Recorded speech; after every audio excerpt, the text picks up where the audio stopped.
Josh and I hated a new house. Sure, it was big, it looked like a mansion compared to our old house. It was tall red brick house with open brick roof and rows of windows framed by black shutters. It's so dark, I thought, studying it from the street. The whole house was covered in darkness, as if it were hiding in the shadows of the gnarled old trees that bent over it. It was the middle of July, but dead brown leaves blanketed the front yard. Our sneakers crunched over them as we trudged up the gravel driveway. Tall weeds poked up everywhere through the dead leaves. Thick clumps of weeds had completely overgrown an old flower bed beside the front porch. The house is creepy, I thought unhappily. Josh must have been thinking the same thing. Looking up at the old house, we both groaned loudly. Mr. Dawes, the friendly young man from the local real estate office, stopped near the front walk and turned around. "Everything okay?" he asked, staring first at Josh and then at me with his crinkly blue eyes. "Josh and Amanda aren't happy about moving," Dad explained, tucking his shirt tail in. Dad is a little overweight, and his shirts always seem to be coming untucked. "It's hard for kids," my mother added, smiling at Mr. Dawes, her hand shoved into her jeans pockets as she continued up through the front door. "You know, leaving all their friends behind, moving to a strange new place." "Strange is right," Josh said, shaking his head. "The house is gross." Mr. Dawes chuckled. "It's an old house, that's for sure," he said, patting Josh on the shoulder. "It just needs some work," Josh, Dad said, smiling at Mr. Dawes. "No one has lived in it for a while, so it'll take some fixing up." "Look how big it is," Mom added, smoothing back her straight black hair and smiling at Josh. "We have a room for a den and maybe a rec room too. You'd like that, wouldn't you, Amanda?" I shrugged. A cold breeze made me shiver. It was actually a beautiful hot summer day, but the closer we got to the house, the colder I felt. I guess it was because of all the tall old trees. I was wearing white tennis shorts and a sleeveless blue t-shirt. It had been hot in the car, but now I was freezing. "Maybe it'll be warmer in the house," I thought. "How old are they?" Mr. Dawes asked Mom, stepping onto the front porch. "Amanda is 12. Mom answered, "and Josh turned 11 last month. They look so much alike," Mr. Dawes told Mom. I couldn't decide if that was a compliment or not. "I guess it's true, Josh and I are both tall and thin and have curly brown hair like Dad's and dark brown eyes. Everyone said we have serious faces. I really want to go home," Josh said, his voice cracking. "I hate this place. My brother is the most impatient kid in the world, and when he makes up his mind about something, that's it. He's a little spoiled, at least I think so. Whenever he makes a big fuss about something, he usually gets his way. We may look alike, but we're really not that similar. I'm a lot more patient than Josh is, a lot more sensible, probably because I'm older and because I'm a girl." Josh had hold of Dad's hand and was trying to pull him back to the car. "Let's come on, Dad, let's go." I knew this was one time Josh wouldn't get his way. We were moving to this house, no doubt about it. After all, the house was absolutely free. A great uncle of Dad's, a man we didn't even know, had died and left the house to Dad in his will. I'll never forget the look on Dad's face when he got the letter from the lawyer. He let out a loud whoop and began dancing around the living room. Josh and I thought he'd flipped or something. "My great uncle Charles had left us a house in his will," Dad explained, reading and rereading the letter. "It's in a town called Dark Falls, huh?" Josh and I cried. "Where's Dark Falls?" Dad shrugged. "I don't remember your Uncle Charles," Mom said, moving behind Dad to read the letter over his shoulder. "Neither do I," admitted Dad, "but he must have been a great guy. Wow, it sounds like an incredible house." He grabbed Mom's hands and began dancing happily with her across the living room. Dad sure was excited. He'd been looking for an excuse to quit his boring office job and devote all his time to his writing career. This house, absolutely free, would be just the excuse he needed. And now, a week later, here we were in Dark Falls, a 4-hour drive from our home, seeing our new house for the first time. We hadn't even gone inside, and Josh was trying to drag Dad back to the car. "Josh, stop pulling me," Dad snapped impatiently, trying to tug his hand out of Josh's grasp. Dad glanced helplessly at Mr. Dawes. I could see that he was embarrassed how Josh was carrying on. I decided maybe I could help. "Let's go, Josh," I said, quietly grabbing Josh by the shoulder. "We promised we'd give Dad Dark Falls a chance. Remember? I already gave it a chance," Josh whined, not letting go of Dad's hand. "This house is old and ugly and I hate it." "You haven't even gone inside," Dad said angrily. "Yes, let's go in," Mr. Dawes urged, staring at Josh. "I'm staying outside," Josh insisted. He can be really stubborn sometimes. I felt just as unhappy as Josh looking at this dark old house, but I'd never carry on the way Josh was. "Josh, don't you want to pick out your own room?" Mom asked. "No," Josh muttered. He and I both glanced up to the second floor. There were 2 large bay windows side by side up there. They looked like 2 dark eyes staring back at us. "How long have you lived in your present house?" Mr. Dawes asked. Dad had to think for a second. About 14 years, he answered. The kids have lived there for their whole lives. Moving is always hard, Mr. Dawes said sympathetically, turning his gaze on me. You know, Amanda, I moved here to Dark Falls just a few months ago. I didn't like it much either at first, but now I wouldn't live anywhere else. He winked at me. He had a cute dimple in his chin when he smiled. Let's go inside. It's really quite nice. You'd be surprised. All of us followed Mr. Dawes except Josh. Are those the other kids on this block? Josh demanded. He made it sound more like a challenge than a question. Mr. Dawes nodded. The school's just 2 blocks away, he said, pointing up the street. See, Mom quickly cut in. A short walk to school, no more long bus rides every morning. I liked the bus, Josh insisted. His mind was made up. He wasn't gonna give my parents a break, even though we both promised to be open-minded about this move. I don't know why Josh thought he'd gonna be in such a pain. I mean, Dad had already plenty to worry about. For one thing, he hadn't been able to sell our old house yet. I didn't like the idea of moving, but I knew that inheriting this big house was a great opportunity for us. We were so cramped in our little house, and once Dad managed to sell the old place, we wouldn't have to worry at all about money anymore. Josh should at least give it a chance. That's what I thought. Suddenly, from a car at the foot of the driveway, we heard Petey barking and howling and making a fuss. Petey is our dog, a white curly-haired terrier, cute as a button, and usually well-behaved. He never minded being left in the car, but now he was yowling and yelping at full volume and scratching at the car window, desperate to get out. Petey, quiet, quiet, I shouted. Petey usually listened to me, but not this time.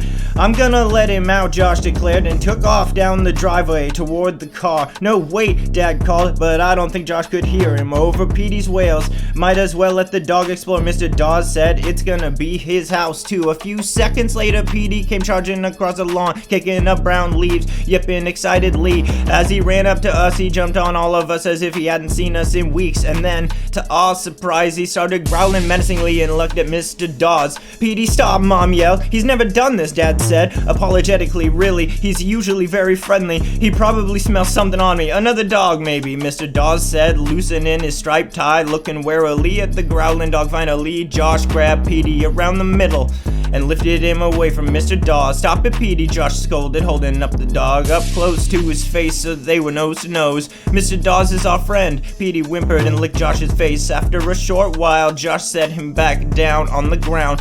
Petey looked up at Mr. Dawes, then at me, then decided to go sniffing around the yard, letting his nose lead the way. Let's go inside, Mr. Dawes urged, moving a hand through his short blonde hair. He unlocked the front door and pushed it open. Mr. Dawes held the screen door open for us. I started to follow my parents into the house. I'll stay out here with Petey, Josh insisted from the walk. Dad started to protest, but changed his mind. Okay, fine, he said, sighing and shaking his head. I'm not gonna argue with you. Don't come in. You can leave outside. You can live outside if you want. He sounded really exasperated. I want to stay with Petey, Josh said again. Watching Petey nose his way through the dead flower bed, Mr. Dawes followed us into the hallway, gently closing the screen door behind him. Giving Josh a final glance. He'll be fine, he said, softly smiling at Mom. He can be so stubborn sometimes, Mom said apologetically. She peeked into the living room. I'm really sorry about Petey. I don't know what got into that dog. No problem, let's start in the living room, Mr. Dawes said, leading the way. I think you'll be pleasantly surprised by how spacious it is. Of course, it needs work. He took us on a tour of every room in the house. I was beginning to get excited, and my room was huge and had its own bathroom and an old-fashioned window seat where I could sit at the window and look down at the street. I wish Josh had come inside with us. If he could see how great the house was inside, I knew he'd start to cheer up. I couldn't believe how many rooms there were. Even a finished attic filled with old furniture and stacks of old mysterious cartons we could explore. We must have been inside for at least half an hour. I didn't really keep track of the time. I think all three of us were feeling cheered up. Well, I think I've shown you everything, Mr. Dawes said, glancing at his watch. He led the way to the front door. Wait, I want to take one more look at my room, I told them excitedly. I started up the stairs, taking them two at a time. I'll be down in a second. Hurry, dear, I'm sure Mr. Dawes has other appointments, Mom called after me. I reached the second floor landing and hurried down the narrow hallway into my new room. Wow, I said aloud, and the word echoed faintly against the empty walls. It was so big, and I loved the bay window with the window seat. I walked over to it, peered out Through the trees I could see a car in the driveway, and beyond it, a house that looked a lot like ours across the street. I'm gonna put my bed against the wall across from the window, I thought happily, and my desk can go over there. I'll have a room for a computer now. I took one more look at my closet, a long walk-in closet with a light in the ceiling and wide shelves against a back wall. I was heading to the door, thinking about which of my posters I wanted to bring with me, when I saw the boy. He stood in the doorway for just a second, and then he turned and disappeared down the hall. Josh, I cried, hey, come back. With a shock, I realized it wasn't Josh. For one thing, the boy had blonde hair. Hey, I called and ran to the hallway, stopping just outside my bedroom door, looking both ways, who's here? But the long hall was empty. All of the doors were closed. Whoa, Amanda, I said aloud. Was I seeing things? Mom and Dad were calling from downstairs. I took one last look down the dark corridor, then hurried to rejoin them. Hey, Mr. Dawes, I called as I ran down the stairs. Is this house haunted? Looking at me with those crinkly blue eyes, no ghost included. A lot of old houses around here are said to be haunted, but I'm afraid that this isn't one of them. I thought I saw something, I said, feeling a little foolish. Probably just shadows, Mom said. With all the trees, this house is so dark. Why don't you run outside and tell Josh about the house? Dad suggested, tugging the front of his shirt. Your mama and I have some things to talk over with Mr. Dawes. Yes, master, I said with a little bow, and obediently ran out to tell Josh all about what he had missed. Hey, Josh, I called eagerly, searching the yard. Josh, my heart sunk. Josh and Petey were gone.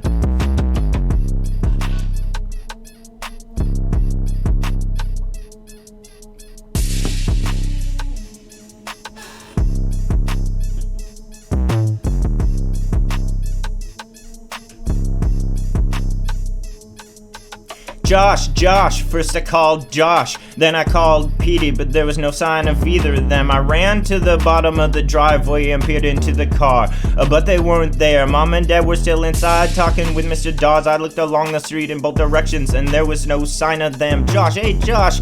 Finally, Mom and Dad came hurrying out the front door, looking alarmed. I guess I heard my shouts. I can't find Josh or Petey, I yelled up to them from the street. Maybe they were around back, Dad shouted down to me. I headed up the driveway, kicking away dead leaves. As I ran, it was sunny on the street, but as soon as I entered our yard, I was back at the shade, and it was immediately cool again. Hey Josh, where are you? Why did I feel so scared? It was perfectly natural for Josh to wander off. He did it all the time. I ran full speed along the side of the house. Tall trees leaned over the house on this side, blocking out nearly all of the sunlight. The backyard was bigger than I'd expected. A long rectangle that sloped gradually down to a wooden fence at the back. Just like the front, the yard was a mass of tall weeds poking up through a thick cover of brown leaves. A stone bird bath topped into its side. Beyond it, I could see the side of the garage, a dark brick building that matched the house. Hey Josh, he wasn't back here. I stopped and searched the ground for footprints or a sign that he had run through the thick leaves. Well, out of breath, Dad came jogging up to me. No sign of him, I said, surprised at how worried I felt. Did you check the car? He sounded more angry than worried. Yes, it's the first place I looked. I gave the backyard a last quick search. I don't believe Josh would just take off. I do, Dad said, rolling his eyes. You know your brother when he doesn't get his way. Maybe he wants us to think that he has run away from home. He frowned. Where is he, Mom asked, as we returned to the front of the house. Dad and I both shrugged. Maybe he made a friend and wandered off, Dad said. He raised a hand and scratched his curly brown hair. I could tell that he was starting to worry too. We've got to find him, Mom said, gazing down the street. He doesn't know this neighborhood at all. He probably wandered off and got lost. Mr. Dawes locked the front door and stepped down off the porch bucket and the keys. He couldn't have gotten far, he said, giving Mom a reassuring smile. Let's drive around the block, I'm sure we'll find him. Mom shook her head and glanced nervously at Dad. I'll kill him, she muttered. Dad patted her on the shoulder. Mr. Dawes opened the trunk of the small Honda, pulled off his dark blazer and tossed it inside, and then he took out a wide-brimmed black cowboy hat and put it on his head. Hey, that's quite a hat, Dad said, climbing into the front passenger seat. Keeps the sun away, Mr. Dawes said, sliding behind the wheel and slamming the car door. Mom and I got in back, glancing over at her. I saw that Mom was as worried as I was. We headed down the block in silence. All four of us staring out the car windows. The houses we passed all seemed old. Most of them were even bigger than our house. All of them seemed to be in better condition, nicely painted with neat, well-trimmed lawns. I didn't see any people in the houses or yards, and there was no one on the street. It certainly is a quiet neighborhood, I thought, and shady. The houses all seemed to be surrounded by tall leafy trees. The front yards we drove slowly past all seemed to be bathed in shade. The street was the only sunny place, a narrow gold ribbon that ran through the shadows on both sides. Maybe that's why it's called Dark Falls, I thought. Where is that son of mine? Dad asked, staring hard out the windshield. I'll kill him. I really will, Mom muttered. It wasn't the first time she had said that about Josh. We had gone around the block twice, no sign of him. Mr. Dawes suggested we drive around the next few blocks, and Dad quickly agreed. Hope I don't get lost. I'm new here too, Mr. Dawes said, turning the corner. Hey, there's the school, he announced, pointing out the window at a tall red brick building. It looked very old-fashioned, with white columns on both sides of the double front doors.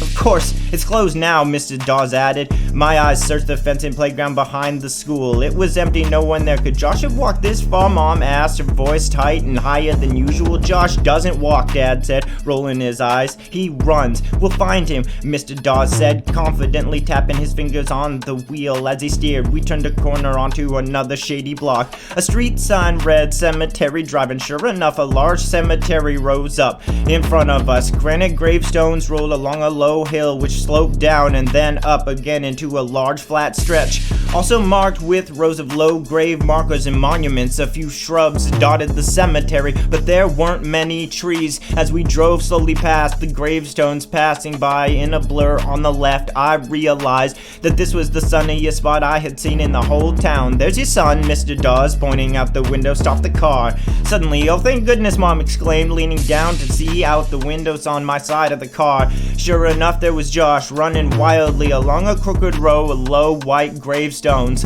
What's he doing here? I asked, pushing open my car door. I stepped down from the car, took a few steps onto the grass, and called to him. At first he didn't react to my shouts. He seemed to be ducking and dodging through the tombstones. He would run in one direction, then cut to the side, then head in another direction. Why was he doing that? I took another few steps and then stopped. Gripped with fear, I suddenly realized why Josh was darting and ducking like that, running so wildly through the tombstones. He was being chased. Someone or something was after him.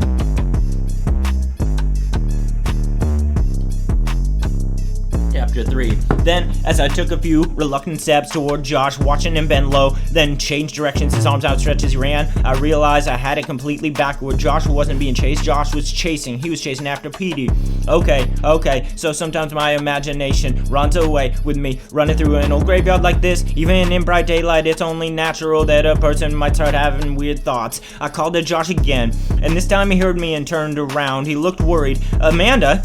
Come help me, he cried. Josh, what's the matter? I ran as fast as I could to catch up with him, but he kept darting through the gravestones, moving from row to row. Help, Josh, what's wrong? I turned and saw that Mom and Dad were right behind me.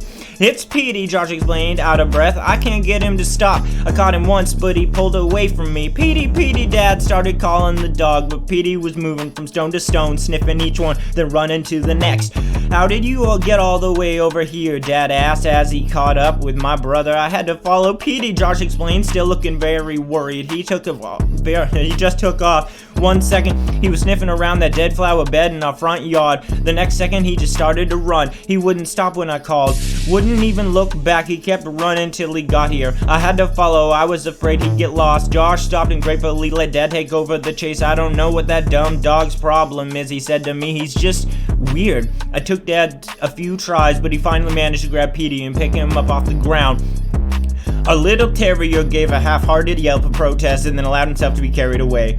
We all trooped back to the car on the side of the road. Mr. Dawes was waiting by the car. Maybe you better get a leash for the dog, he said, looking very concerned. But Petey's never been on a leash, Josh protested, wearily climbing into the back seat. Well, we might have to try one for a while, Dad said quietly, especially if he kept running away. Dad tossed Petey into the back seat. The dog eagerly curled up in Josh's arm. The rest of us piled into the car, and Mr. Dawes drove us back to his office, a tiny white flat roof building at the end of a row of small offices. As we As we rode, I reached over and stroked the back of Petey's head. Why did the dog run away like that, I wondered. Petey'd never done that before. I guess that Petey was also upset about our move, and after all, Petey had spent his whole life in our old house. He probably felt a lot like Josh and I did about having to pack a move, never see the old neighborhood again. The new house, the new streets, and all the new smells must have freaked the poor dog out. Josh wanted to run away from the whole idea, and so did Petey. Anyway, that was my theory. Down Mr. Dawes parked the car in front of his tiny office, shook Dad's hand, and gave him a business card. "You can come by after next week," he told Mom and Dad. "I'll have all the legal work done by then, and you sign the papers, you can move in anytime." He pushed open the car door, giving us all a final smile, prepared to climb out. "Compton Dawes," Mom said, reaching the white business card over Dad's shoulder. "That's an unusual name. Is Compton an old family name?" Mr. Dawes shook his head. "No," he said. "I'm the only Compton in my family. I have no idea where the name comes from. No idea at all. Maybe my parents didn't know how to spell Charlie." Chuckling at his terrible joke, he climbed out of the car, lowered the wide black Stetson hat on his head, pulled his blazer from the trunk, and disappeared into the small white building. Dad climbed behind the wheel, moving the seat back to make room for his big stomach. Mom got up front and we started the long drive home. "I guess you and Petey had quite an adventure today," Mom said to Josh, rolling up a window because Dad had turned on the air conditioner. "I guess," Josh said without enthusiasm. Petey was sound asleep in his lap, snoring quietly. "You're gonna love your room," I told Josh. "The whole house is great, really." Josh stared at me thoughtfully. He didn't answer. I poked him in the ribs with my elbow. "Say something. Did you hear what I said?" But the weird, thoughtful look didn't fade from Josh's face. The next couple of weeks seemed to crawl by. I walked around the house thinking about how I'd never see my room again, how I'd never eat breakfast in this kitchen again, how I'd never watch TV in the living room again. Morbid stuff like that. I had the sick feeling when the movers came one afternoon and delivered a tall stack of cartons. Time to pack up, it was really happening. Even though it was the middle of the afternoon, I went up to my room and flopped down on my bed. I didn't nap or anything, I just stared at the ceiling for more than an hour, and all these wild, unconnected thoughts ran through my head like a dream. Only I was awake, I wasn't the only one who was nervous about the move. Mom and Dad were snapping at each other over nothing at all. One morning they had a big fight whether the bacon was too crispy or not. In a way, it was funny to see them being so childish. Josh was acting really sullen all the time. He'd hardly spoke a word to anyone, and Petey sulked too. That dumb dog wouldn't even pick himself up and come over to me when I had some table scraps for him. I guess the hardest part about moving was saying goodbye to my friends. Carol and Amy were away at camp. I had to write them. But Kathy was home, and she was my oldest and best friend, and the hardest to say goodbye to. I think some people were surprised that Kathy and I had stayed such good friends. For one thing, we look so different. I'm tall and thin and dark, and she's fair-skinned with long blonde hair and a little chubby, but we've been friends since preschool and best friends since 4th grade. When she came over the night before the move, we were both terribly awkward. "Kathy, you shouldn't be nervous," I told her. "You're not the one who's moving away forever. It's not like you're moving to China or something," she answered, chewing hard on her bubble gum. "Dark Falls is only 4 hours away, Amanda. We'll see each other a lot." "Yeah, I guess," I said, but I didn't believe it. 4 hours away was as bad as being in China as far as I was concerned.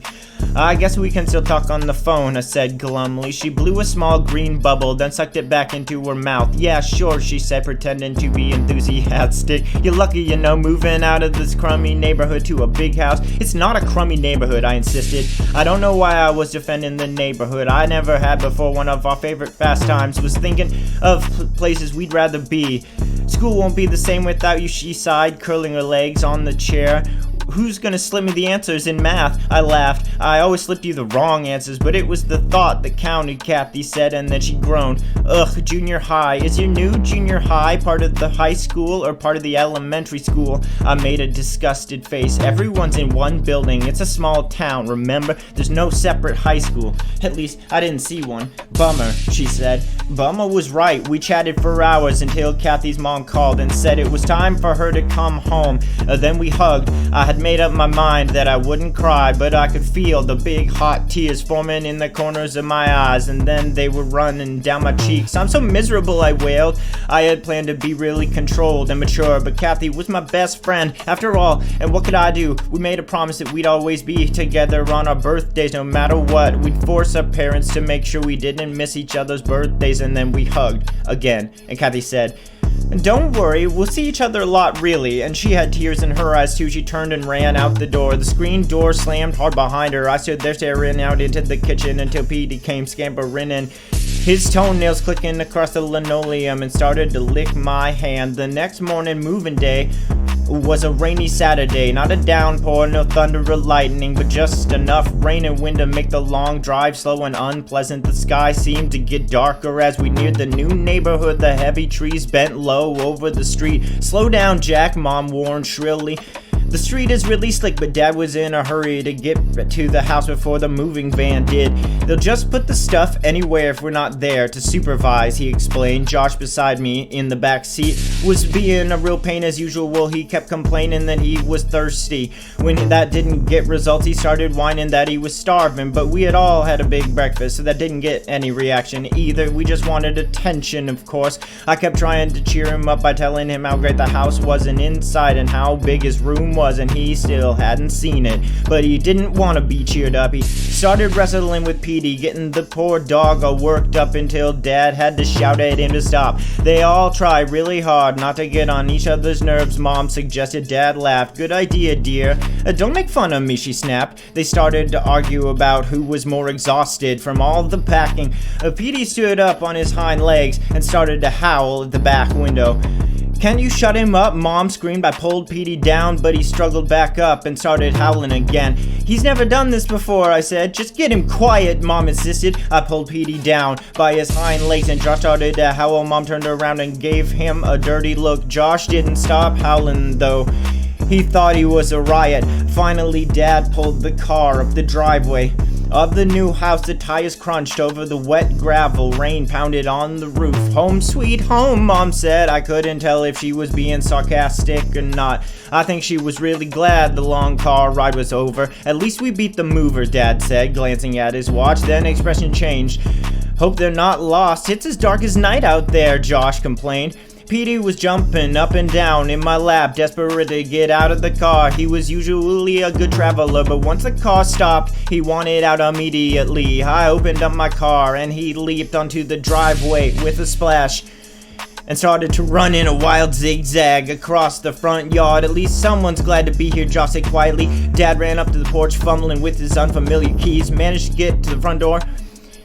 Then he motioned for us to come into the house. Mom and Josh ran across the walk, eager to get in out of the rain. I closed the car door behind me and started to jog after them, but something caught my eye. I stopped looking up to the twin bay windows above the porch. I held a hand over my eyebrows to shield my eyes and squinted through the rain. Yes, I saw it, a face in the window on the left. The boy, the same boy, was up there staring down at me. Now that's the end of chapter 3.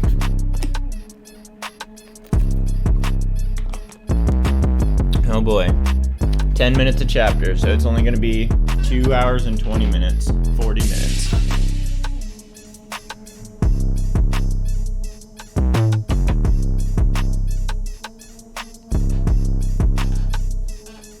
"Wipe your feet, don't track mud on the nice clean floors," Mom called. Her voice echoed against the bare walls of the empty living room. I stepped into the hallway. The house smelled of paint. The painters had just finished on Thursday. It was hot in the house, much hotter than outside. "This kitchen light won't go on," Dad called from the back. "Did the painters turn off the electricity or something?" "How should I know?" Mom shouted back. Their voices sounded so loud in the big empty house. "Mom, there's someone upstairs," I cried, wiping my feet on the new welcome mat and hurrying into the living room. She was at the window staring out at the rain, looking for the movers probably. She spun around as I came in. "What? There's a boy upstairs." "I saw him in the window," I said, struggling to catch my breath. Josh entered the room from the back hallway. "He is probably with Dad," he laughed. "Is someone already living here?"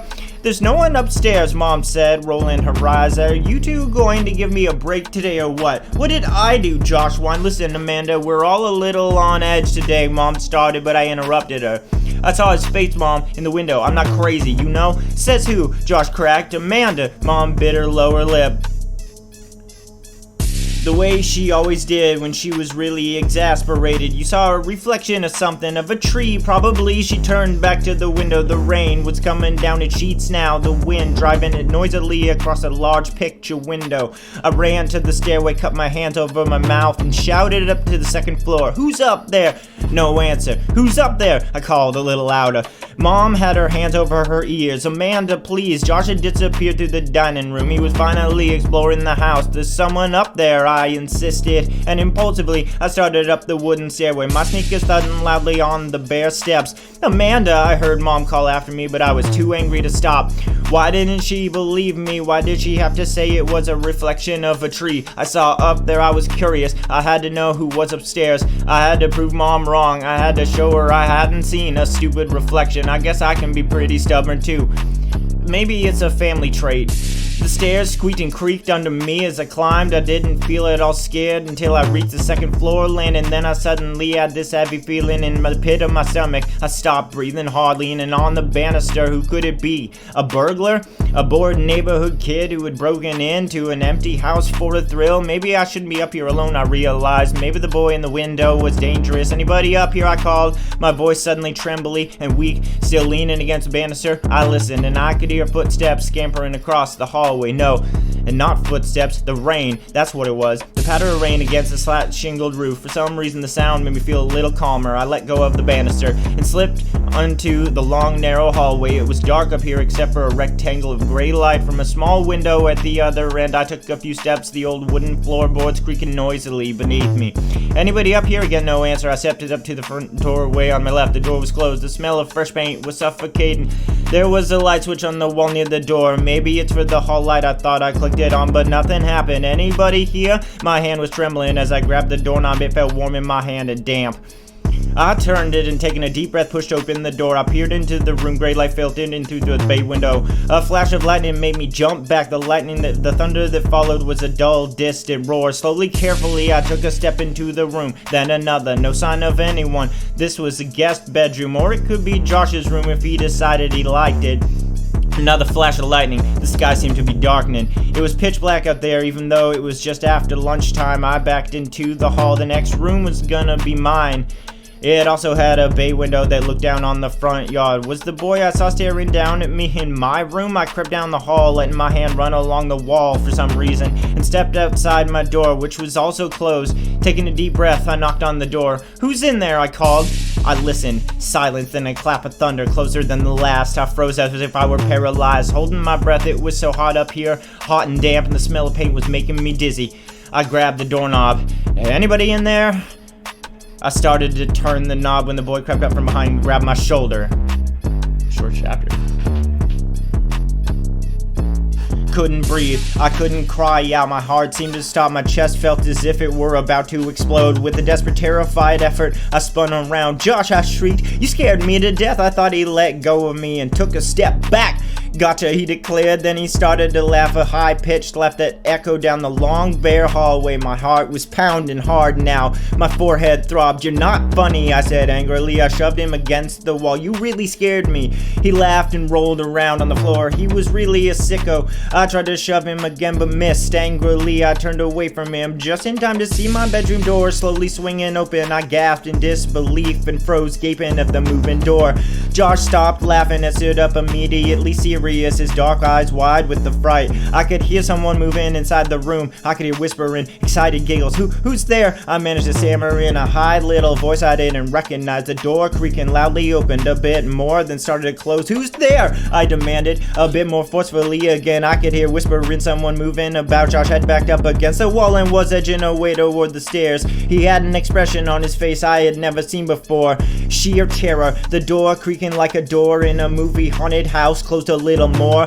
Josh was nearly to the stairway. He was staring at me violently, motioning with his hand for me to follow. But instead, I stepped forward, grabbed the doorknob, and pushed the door open hard. It didn't resist. I let go of the doorknob and stood blocking the doorway. Who's there? The room was empty. Thunder crashed. It took me a few seconds to realize what was making the door move. The window on the opposite wall had been left open several inches. The Gusting went through the open window, must have been open and closing the door. I guess that also explained the other sounds I heard inside the room, the sounds I thought were whispers. Who had left the window open? The painters probably. I took a deep breath and let it out slowly, waiting for my pounding heart to settle down to normal. Feeling a little foolish, I walked quickly to the window and pushed it shut. Amanda, are you alright? Josh whispered from the hallway. I started to answer him, but then I had a better idea. He had practically scared me to death a few minutes before. Why not give him a little scare? He deserved it. So I didn't answer him. I could hear him take a few timid steps closer to my room. Amanda, you okay? I tiptoed over to my closet, pulled the door open a third of the way. Then I laid down flat on the floor, on my back with my head and shoulders hidden inside the closet and the rest of me out in the room. Amanda? Josh sounded very scared. Oh, I moaned loudly. I knew when he saw me sprawled on the floor like this, he'd totally freak out. Amanda, what's happening? He was in the doorway now. He'd see me any second now. Lying in the dark room, I had hidden from view, the lightning flashing impressively and the thunder crashing. Outside the window, I took a deep breath and held it to keep from giggling. Amanda, he whispered, and then he must have seen me because he uttered a loud, and I heard him gasp. Then he screamed at the top of his lungs. I heard him running down the hall to the stairway shrieking, Mom, Dad, and I heard his sneakers thudding down the wooden stairs with him screaming and calling all the way down. I snickered to myself.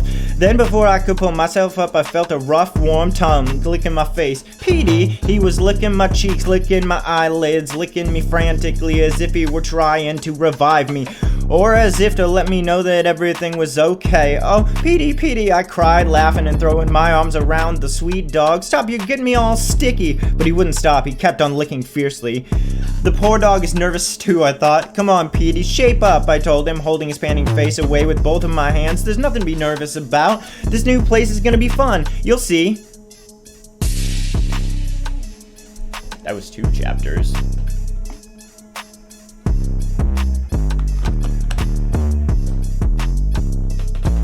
That night, I was smiling to myself as I fluffed up my pillow and slid into bed. I was thinking about how terrified Josh had been that afternoon, how frightened he looked even after I came prancing down the stairs perfectly okay, how angry he was that I'd fooled him. Of course, Mom and Dad didn't think it was funny. They were both nervous and upset because the moving van had just arrived an hour late. They forced Josh and me to call a truce. No more scaring each other. It's hard not to get scared in this creepy old place, Josh muttered, but we reluctantly agreed to not play any more jokes on each other if we could possibly help it. The men, complaining about the rain, started carrying in all of our furniture. Josh and I helped show them where we wanted stuff in our rooms and draw my dresser on the stairs, but it only got a small scratch. The furniture looked strange and small in this big house. Josh and I tried to stay out of the way while Mom and Dad worked all day, arranging things, emptying cartons, putting clothes away. Mom even managed to get the curtains hung in my room. What a day.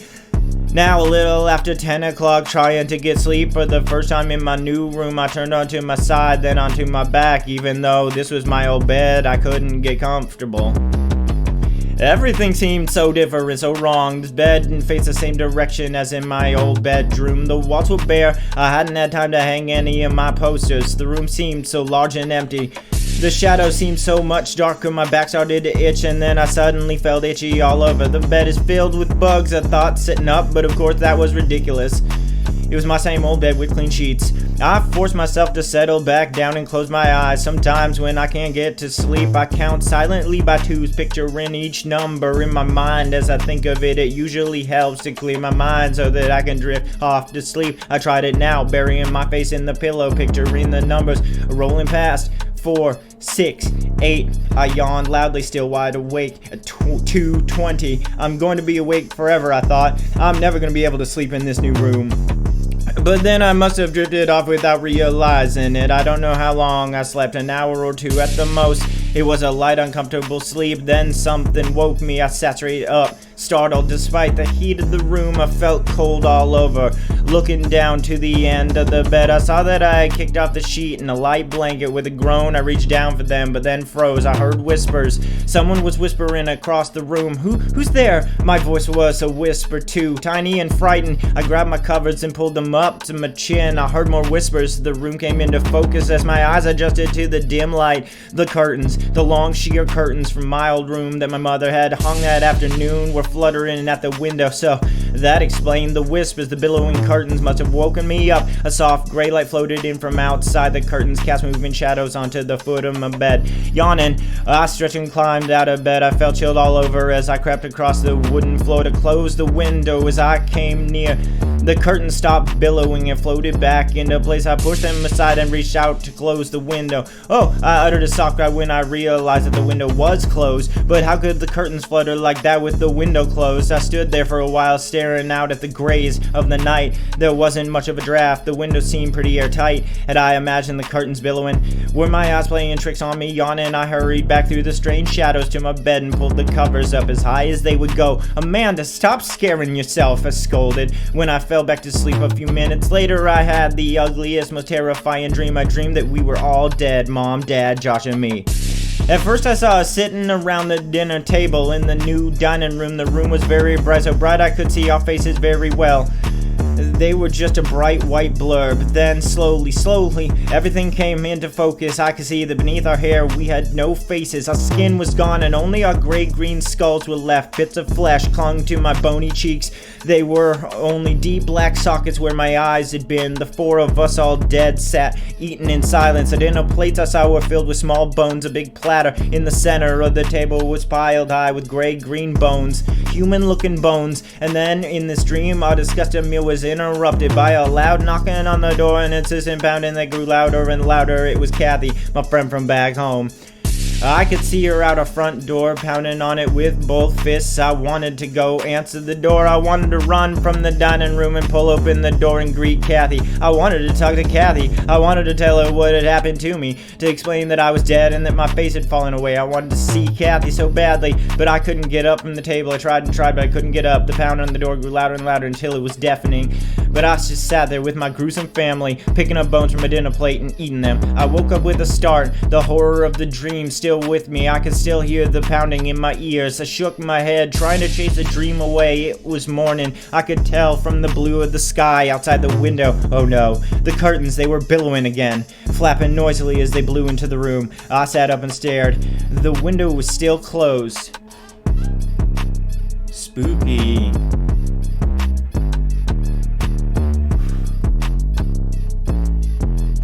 I'll take a look at the window. There must be a draft or a leak or something, Dad said at breakfast. He shoveled in another mouthful of scrambled eggs and ham. But Dad, it was so weird, I insisted, still feeling scared. The curtains were blowing like crazy and the window was closed. There might be a pane missing, Dad suggested. Amanda is a pane, Josh cracked, his idea of a really witty joke. Don't start with your sister, Mom said, putting her plate down on the table and dropping into her chair. She looked tired. Her black hair, usually carefully pulled back, was disheveled. She tugged at the belt on her bathrobe. Woo, I don't think I slept 2 hours last night. Neither did I said, sighing. I keep thinking that boy would show up in my room again. Amanda, you've really got to stop this, Mom said sharply.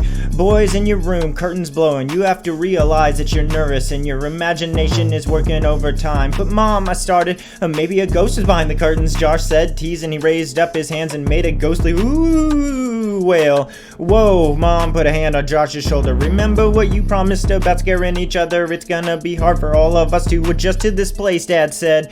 You may have dreamed about the curtains blowing, Amanda. You said you had bad dreams, right? The terrifying nightmare flashed back into my mind. Once again, I saw the big platter of bones on the table. I shivered. It's so damp in here, Mom said. A little sunshine will help the place dry out, Dad said. I peered out the window. The sky had turned solid gray. Trees seemed to spread darkness over our backyard. Where's Petey? I asked.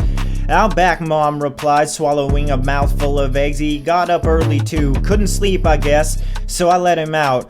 "What are we doing today?" Josh asked. He always needed to know the plan for the day, every detail, mainly so he could argue about it. "Your father and I still have a lot of unpacking to do," Mom said, glancing to the back hallway, which was cluttered with unopened cartons. "You two can explore the neighborhood, see what you can find out, see if there are any other kids your age around. In other words, you want us to get lost," I said. Mom and Dad both laughed. "You're very smart, Amanda, but I want to help unpack my stuff," Josh whined. I knew he'd argue with the plan, just like always. "Go get dressed and take a long walk," Dad said. "Take Petey with you, okay? And take a leash for him. I left one by the front stairs." "What about our bikes? Why can't we ride our bikes, Josh?" "They're buried in the back of the garage," Dad told him. "You'll never be able to get them. Besides, you have a flat tire. If I can't ride my bike, I'm not going out," Josh insisted, crossing his arms in front of his chest. Mom and Dad had to argue with him, then threaten him. Finally, he agreed to go for a short walk. I finished my breakfast thinking about Kathy and my other friends back home. I wondered what the kids were like in Dark Falls. I wondered if I'd be able to find new friends, real friends. I volunteered to do the breakfast dishes since Mom and Dad had so much work to do.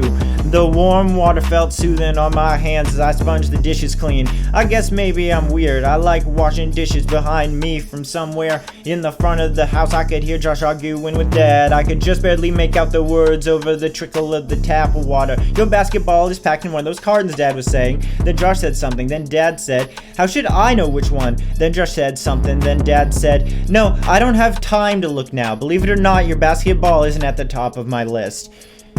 I stacked the last dish onto the counter to drain and looked for a dish towel to dry my hands. There was none in sight. I guess they hadn't been unpacked yet. Wiping off my hands on the front of my robe, I headed for the stairs. "I'll be dressed in 5 minutes," I called to Josh, who was still arguing with Dad in the living room. "Then we can go out." I started up the front stairs, then stopped.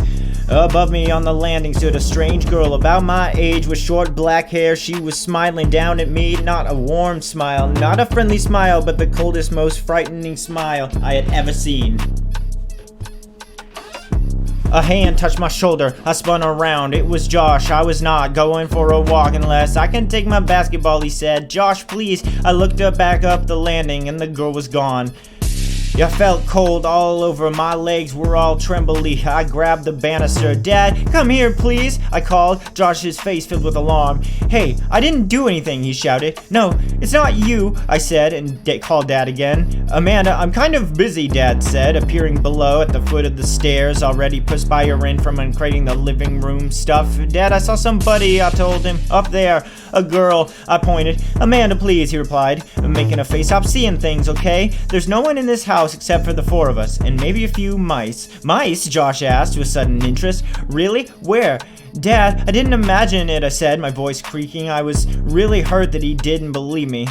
"Amanda, look up there," Dad said, gazing up to the landing. "What do you see?" I followed his gaze. There was a pile of my clothes on the landing. Mom must have just unpacked them. "It's just clothes," Dad said impatiently. "It's not a girl. It's clothes." He rolled his eyes.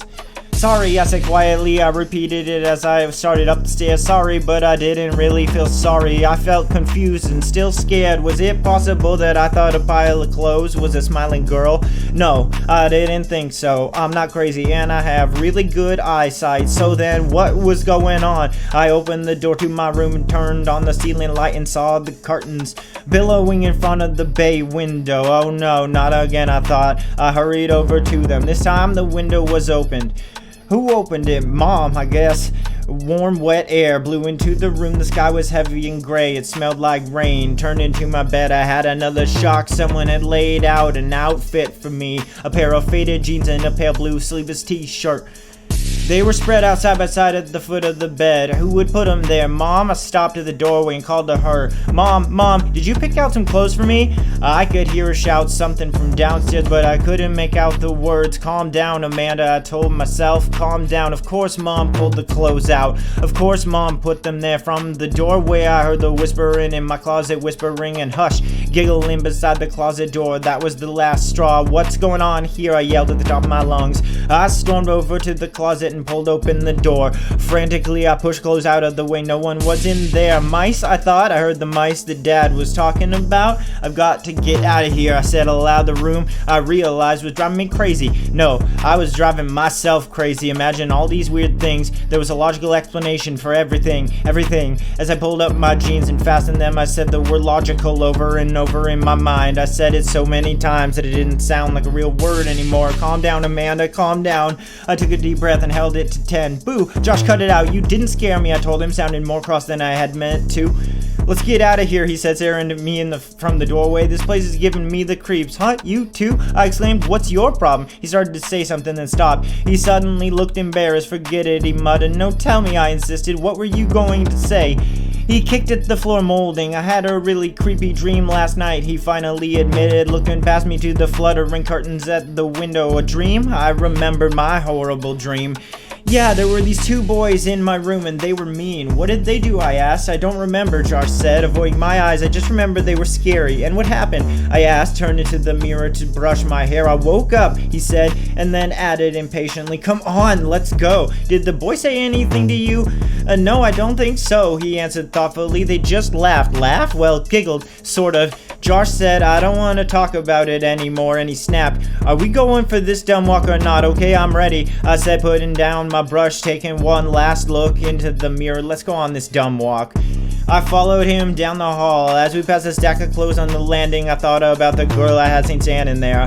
I had thought about the boy in the window when we first arrived and the two boys Josh had seen in his dream. I decided it proved that Josh and I were really both nervous about moving to this new place.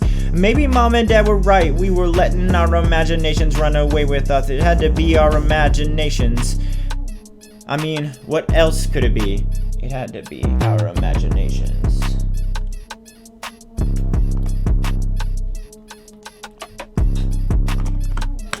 Alright, that's like the halfway mark.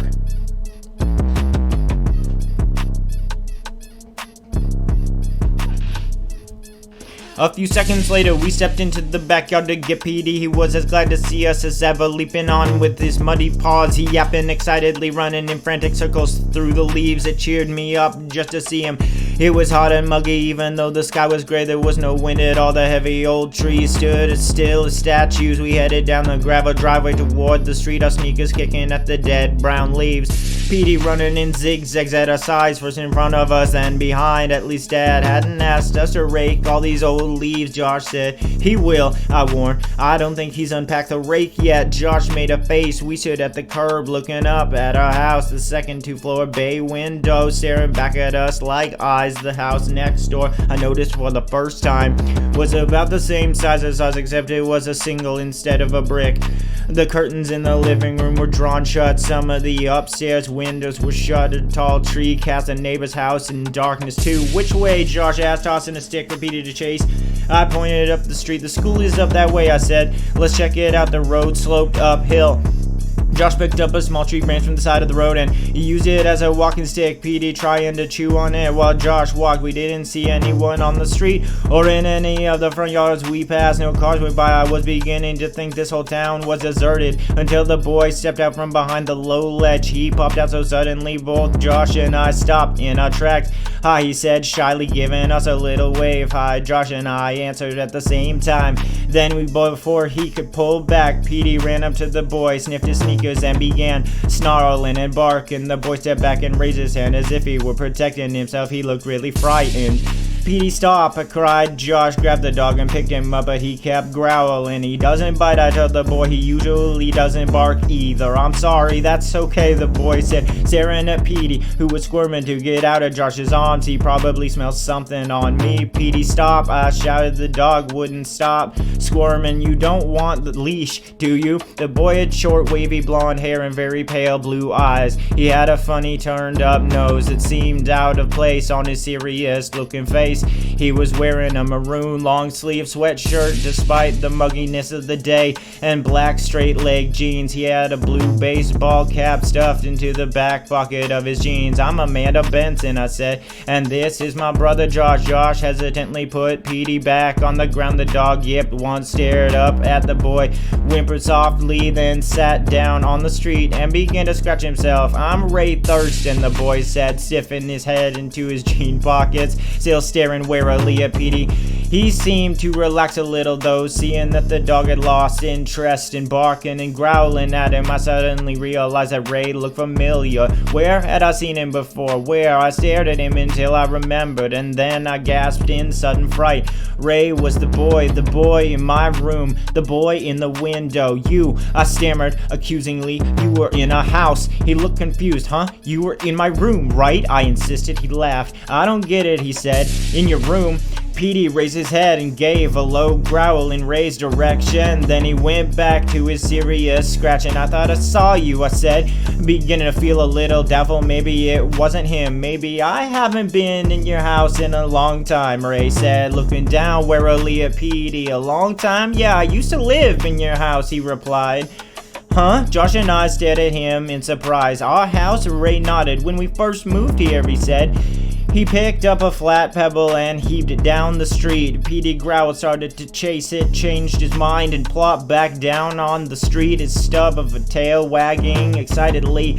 Heavy clouds lowered across the sky. It seemed to grow darker. "Where do you live now?" I asked. Ray tossed another stone, then pointed up the road. "Do you like our house?" Josh asked Ray. "Yeah, it was okay," Ray told him. "Nice and shady." "You liked it?" Josh cried. "I think it's gross. It's so dark." And Petey interrupted. He decided to start barking at Ray again, running up till he was a few inches in front of Ray, then backing away. Ray took a few cautious steps back to the edge of the curb. Josh pulled the leash from the pocket of his shorts. "Sorry, Petey," he said. I held the growling dog while Josh attached a leash to his collar. "He's never seen this before, really," I said, apologizing to Ray. The leash seemed to confuse Petey. He tugged against it, pulling Josh across the street. "But at least he stopped barking." "Let's do something," Josh said impatiently. "Like what?" Ray asked, relaxing again. Now that Petey was on the leash, we all thought for a while. "Maybe we could go to your house," Josh suggested to Ray. Ray shook his head. "No, I don't think so," he said. "Not now, anyway." "Where is everyone?" I asked, looking up and down the empty street. "It's really dead around here, huh?" He chuckled. "Yeah, I guess you could say that," he said. "Wanna go to the playground behind the school?" "Yeah, okay," I agreed. The three of us headed up the street, Ray leading the way, me walking a few feet behind him, Josh holding his tree branch in one hand, the leash in the other, Petey running this way, then that, giving Josh a really hard time. We didn't see the gang of kids until we turned the corner. There were 10 or 12 of them, mostly boys, but a few girls too. They were laughing and shouting, shoving each other playfully as they came toward down the street. Some of them I saw were about my age, the rest were teenagers. They were wearing jeans and dark t-shirts. One of the girls stood out because she had long straight blonde hair and was wearing green spandex tights. "Hey look," a tall boy with slick black back hair cried, pointing at us. Seeing Ray, Josh, and me, they grew quiet but didn't stop moving towards us. A few of them giggled as if they were enjoying some kind of private joke. The three of us stopped and watched them approach. I smiled and waited to say hi. Petey was pulling at his leash and barking his head off. "Hi guys," the tall boy with the black hair said, grinning. The others thought this was very funny for some reason. They laughed. The girl in the green tights gave a short, red-haired boy a shove, then almost sent him sprawling into me. "How's it going, Ray?" a girl with short black hair asked, smiling at Ray. "Not bad." "Hi guys," Ray answered. He turned to Josh and me. "These are some of my friends. They're all from the neighborhood." "Hi," I said, feeling awkward. I wish Petey would stop barking and pulling at his leash like that. Poor Josh was having a terrible time holding on to him. "This is George Carpenter," Ray said, pointing to the short red-haired boy who nodded, "and Jerry Franklin, Karen Somerset, Bill Gregory." He went around the circle naming each kid. I tried to remember all the names, but of course it was impossible. "How do you like Dark Falls?" one of the girls asked me. "I don't really know," I told her. "It's my first day here, really. It seems nice." Some of the kids laughed at my answer for some reason. What kind of dog is that? George Carpenter asked Josh. Josh, holding tight to the leash handle, told him. George stared hard at Petey, studying him as if he had never seen a dog like Petey before. Karen Somerset, a tall, pretty girl with short blonde hair, came up to me while some of the other kids were admiring Petey. You know, I used to live in your house, she said softly. What? I wasn't sure I'd heard her correctly. Let's go to the playground, Ray said, interrupted. No one's responded to Ray's suggestion. They grew quiet. Even Petey stopped barking. Had Karen really said that she used to live in our house? I wanted to ask her, but she had stepped back into the circle of kids. The circle. My mouth dropped open as I realized they had formed a circle around Josh and me. I felt a stab of fear. Was I imagining it? Was something going on? They all suddenly looked different to me. They were smiling, but their faces were tense, watchful, as if they expected trouble. Two of them, I noticed, were carrying baseball bats. The girl with the green tights stared at me, looking me up and down, checking me out. No one said a word. The street was silent except for Petey, who was now whimpering softly. I suddenly felt very afraid. Why were they staring at us like that? Or was my imagination running away with me again? I turned to Ray, who was still beside me. He didn't seem all that troubled, but he didn't return my gaze. Hey guys, I said, what's going on? I tried to keep it light, but my voice was a little shaky. I looked over at Josh. He was busy soothing Petey and hadn't noticed that things had changed. The two boys with baseball bats held them waist high and moved forward. I glanced around the circle, feeling the fear tighten my chest. The circle tightened. The kids were closing in on us.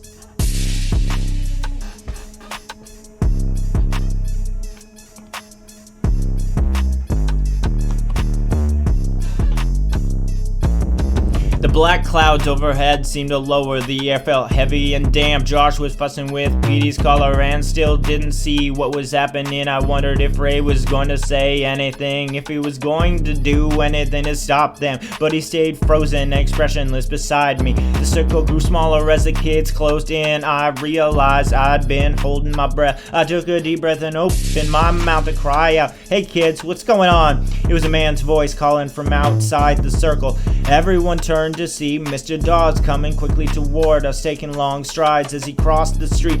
He opened blazer flapping behind him. He had a friendly smile on his face. What's going on? He asked again. They didn't seem to realize that the gang of kids had been closing in on Josh and me. We were headed to the playground, George Carpenter told him, twirling the bat in his hand. You know, to play softball. Good deal, Mr. Dawes said, pulling down his striped tie, which had blown out over his shoulder. He looked up at the darkening sky. Hope you don't get rained out. Several of the kids backed up. They were standing in small groups of 2 and 3 now. The circle had completely broken up. Is that bat for softball or hardball? Mr. Dawes asked George. George doesn't know, another kid replied quickly. He's never hit anything with it. The kids all laughed. George playfully menaced the kid, pretending to come at him with the bat. Mr. Dawes gave him a little wave and started to leave, but then he stopped, and his eyes opened wide with surprise. Hey, he said, flashing me a friendly smile. Josh, Amanda, I didn't see you there. Good morning, I muttered. I was feeling very confused. A moment ago, I'd felt terribly scared. Now everyone was laughing and kidding around. Had I imagined that the kids were moving in on us? Ray and Josh hadn't seemed to notice anything peculiar. Was it just me and my overactive imagination? What could have happened if Mr. Dawes hadn't come along?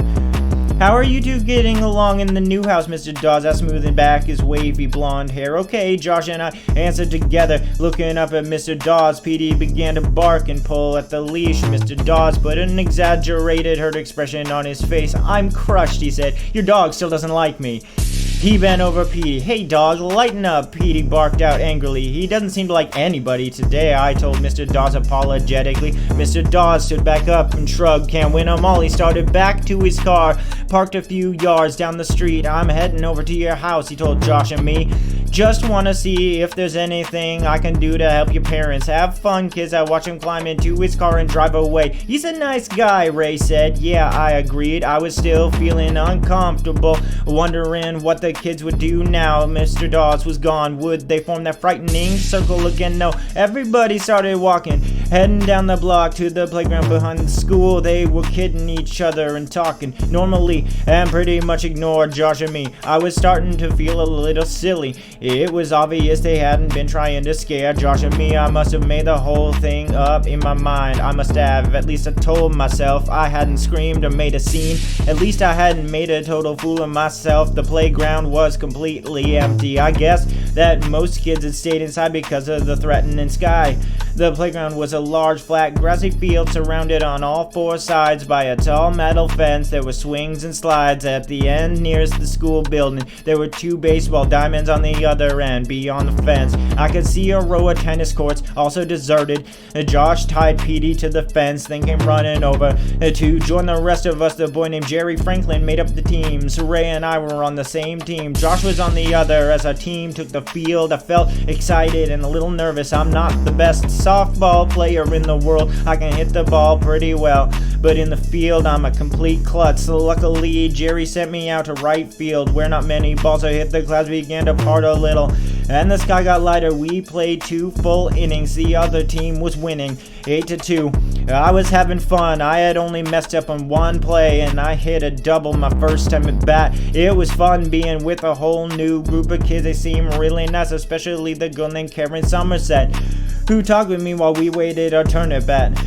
Karen had a great smile, even though she wore braces on all her teeth. Up and down, she seemed very eager to be friends. The sun was coming out as my team started to take the field for the beginning of the 3rd inning. Suddenly, I heard a loud, shrill whistle. I looked around until I saw that it was Jerry Franklin blowing a silver whistle. Everyone came running up to him. We better quit, he said, looking up at the brightening sky. We promised our folks, remember, that we'd be home for lunch. I glanced at my watch. It was only 11:30, still early, but to my surprise no one protested. They all waved to each other and called out farewells and then began to run. I couldn't believe how fast everyone left. It was as if they were racing or something. Karen ran past me like the others, her head down, a serious expression on her pretty face. Then she stopped suddenly and turned around. Nice meeting you, Amanda, she called back. We should get together sometime. Great, I called to her. Do you know where I live? I couldn't hear her answer very well. She nodded, and I thought she said, yes, I know it. I used to live in your house, but that couldn't have been what she said. Several days went by. Josh and I were getting used to our new house and our new friends. The kids we met every day at the playground weren't exactly friends yet. They talked with Josh and me and led us on their teams, but it was really hard to get to know them. In my room, I kept hearing whispers late at night and soft giggling, but I forced myself to ignore it. One night I thought I saw a girl dressed in all white at the end of the upstairs hall, but when I walked over to investigate, there was just a pile of dirty sheets and other bedclothes against the wall. Josh and I were adjusting, but Petey was still acting really strange. We took him with us to the playground every day, but we had to leash him to the fence. Otherwise, he'd bark and snap at all the kids. He's still nervous being in a new place. I told Josh he'll calm down, but Petey didn't calm down. About 2 weeks later, we were finishing up a softball game with Ray, Karen Somerset, and Jerry Franklin, and George Carpenter, and a bunch of other kids. When I looked over to the fence and saw that Petey was gone, somehow he had broken out of his leash and run away. We looked for hours calling Petey, wandering from block to block, searching front yards and backyards, empty lots and woods. Then after circling the neighborhood twice, Josh and I suddenly realized we had no idea where we were. The streets of Dark Falls looked the same. They were all lined with sprawling old brick or shingle houses, all filled with shady old trees. I don't believe it. We're lost, Josh said, leaning against a tree trunk, trying to catch his breath. That stupid dog, I muttered, my eyes searching up the street. Why did he do this? He's never run away before. I don't know how he got loose, Josh said, shaking his head, then wiping his sweaty forehead with the sleeve of his t-shirt. I tied him up really well. Hey, maybe he ran home, I said. The idea immediately cheered me up. Yeah, Josh stepped away from the tree and headed back over to me. I'll bet you're right, Amanda. He probably been home for hours. Wow, we've been stupid. We should have checked home first. Let's go. Well, I said, looking around the empty yards, we just have to figure out which way is home. I looked up and down the street, trying to figure out which way we'd turned when we left the school playground. I couldn't remember, so we just started walking. Luckily, as we reached the next corner, the school came into sight. We had made a full circle. It was easy to find our way home from there. Past in the playground, I stared at the spot on the fence where Petey had been tied. That troublemaking doggy had been acting so badly ever since we came to Dark Falls. Would he be home when we got there? I hope so. A few minutes later, Josh and I were running up the gravel driveway, calling the dog's name at the top of our lungs. The front door burst open and Mom, her tied in a red bandana, the knees of her jeans covered with dust, leaned out. She and Dad had been painting the back porch. Where have you two been? Lunchtime was 2 hours ago. Josh and I both answered at the same time. Is Petey here? We're looking for Petey. Is he here? Mom's face filled with confusion. Petey, I thought he was with you. My heart sank. Josh slumped to the driveway with a loud sigh, sprawling flat on his back in the gravel and the leaves. You haven't seen him? I asked, my trembling voice showing my disappointment. He was with us, but he ran away. Oh, I'm sorry, Mom said, motioning for Josh to get up from the driveway. He ran away? I thought you've been keeping him on a leash. You've got to help us find him, Josh pleaded, not budging from the ground. Get the car, we've got to find him right now. I'm sure he hasn't gotten far, Mom said. You must be starving. Come in and have some lunch and then we'll know. Right now, Josh screamed. What's going on? Dad, his face and hair covered with tiny flecks of white paint, joined Mom on the front porch. Josh, what's all the yelling? We explained to Dad what had happened. He said he was too busy to drive around looking for Petey. Mom said she'd do it, but only after we had some lunch. I pulled Josh up by both arms and dragged him into the house. We washed up and gulped down some peanut butter and jelly sandwiches. Then Mom took the car out of the garage as we drove around and around the neighborhood, searching for our lost pet. With no luck, no sign of him. Josh and I were miserable, heartbroken. Mom and Dad called the local police. Dad kept saying that PD had a good sense of direction and he'd show up any minute, but we didn't really believe it. Where was he? The four of us ate dinner in silence. It was the longest, most horrible evening of my life. I tied him up really good, Josh repeated, close to tears, his dinner plate still full. Dog's a great escape artist, Dad said. Don't worry, he'll show up some night for a party, Mom said glumly. I completely forgotten that they were going out. Some neighbors on the next block had invited them to a big potluck dinner party. I sure don't feel like partying either, Dad said with a sigh. I'm beat from painting all day, but I guess we have to be neighborly. Sure you kids will be okay here? Yeah, I guess, I said, thinking about Petey. I kept listening for his bark, listening for scratching at the door, but no, the hours dragged by. Petey still hadn't shown up by bedtime. Josh and I both slinked upstairs. I felt really tired, weary from all the worrying and the running around and searching for Petey, I guess, but I knew I'd never be able to get to sleep. In the hall outside my bedroom door, I heard whispering from inside my room and quiet footsteps, the usual sounds my room made. I wasn't at all scared of them or surprised by them anymore. Without hesitating, I stepped into the room and clicked on the light. The room was empty as I knew it would be. The mysterious sound disappeared. I glanced at the curtains, which lay straight and still. Then I saw close to an all over my bed several pairs of jeans, several t-shirts, a couple of sweatshirts, my only dress-up shirt. That's strange, I thought Mom was such a neat freak. If she had washed these things, surely she'd hung them up or put them into dresser drawers. Sighing wearily, I started to gather up the clothes and put them away. I figured the mom simply had too much to do to be bothered. She had probably washed the stuff and then left it here for me to put away, or she had put it all down, planning to come back later and put it away, and then got busy with the other chores. Half an hour later, I was tucked into my bed wide awake, staring at the shadows on the ceiling. Sometime after that, I lost track of time. I was still wide awake, still thinking about Petey, thinking about the new kids I'd met, thinking about the neighborhood, and when I heard my bedroom door creak and swing open, footsteps on the creaking floorboards. I sat up in the darkness as someone crept into my room. Amanda, shh. It's me. Alarmed, it took me a few seconds to recognize the hushed whisper. Josh, what do you want? What are you doing in here? I gasped as the blinding light forced me to cover my eyes. Oops, sorry, Josh said. My flashlight. I didn't mean to. Oh, that's bright, I said, blinking. He aimed a powerful beam of white light up the ceiling. Yeah, it's a halogen flashlight, he said. Well, what do you want? I asked. Irritably, I still couldn't see well. I rubbed my eyes, but it didn't help. I know where Petey is, Josh whispered, and I'm gonna go get him. Come with me? I looked at a little clock on my bed table. It's after midnight, Josh, so it won't take long, really. My eyes were nearly normal by now. Staring at Josh in the light from the halogen flashlight, I noticed for the first time that he was fully dressed in jeans and a long-sleeved t-shirt. I don't get it, Josh, I said, swinging around and putting my feet on the floor. We looked everywhere. Where do you think Petey is? In the cemetery, Josh answered. His eyes looked big and dark and serious in the white light, huh? That's where he ran the first time, remember? When we first came to Dark Falls, he ran to that cemetery just past the school. Now, wait a minute, I started. We drove past it this afternoon, but we didn't look inside. He's there, Amanda. I know he is, and I'm gonna get him. Whether you come or not, Josh, calm down, I said, putting my hands on his narrow shoulders. I was surprised to discover that he was trembling. There's no reason for Petey to be in that cemetery. That's where he went the first time, Josh insisted. He was looking for something there that day. I could tell. I know he's there again, Amanda. He pulled away from me. Are you coming or not? My brother has to be the stubbornest, most headstrong person in the world. Josh, you're really going to walk in a strange cemetery so late at night? I asked Josh. I'm not afraid, he said, shining the bright light around my room. For a brief second, I thought the light caught someone lurking behind the curtains. I opened my mouth to cry out, but there was no one there. You coming or not? He repeated impatiently. I'm gonna say no, but then glancing at the curtains, I thought it's probably no more spooky out there in that cemetery than it is here in my own bedroom. Yeah, okay, I said grudgingly. Get out of here and let me get dressed. Okay, he whispered, turning off the flashlight, plunging us into blackness. Meet me down at the end of the driveway, Josh. One quick look at the cemetery, then we hurry home. Got it? I told him, yeah, right. We'll be home before Mom and Dad get back from the party. He crept out.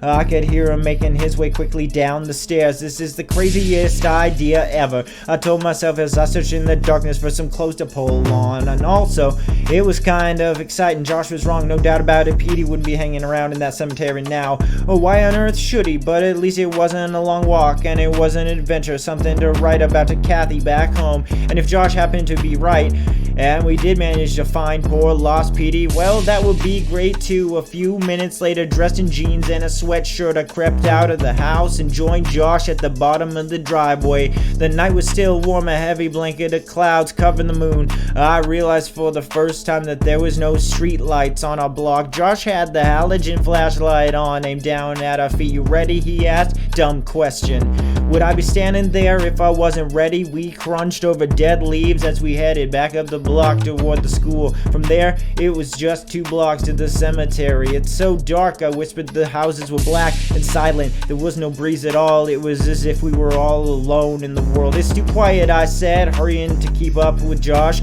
No crickets or anything. Are you sure you really want to go to the cemetery? I'm sure, he said, his eyes following the circle of light from the flashlight as it bumped over the ground. I really think Petey is there. We walked in the street, keeping close to the curb. We had gone nearly 2 blocks. The school was just coming into sight on the next block when we heard the scraping steps behind us on the pavement. Josh and I both stopped. He lowered the light. We both heard the sounds. I wasn't imagining them. Someone was following us.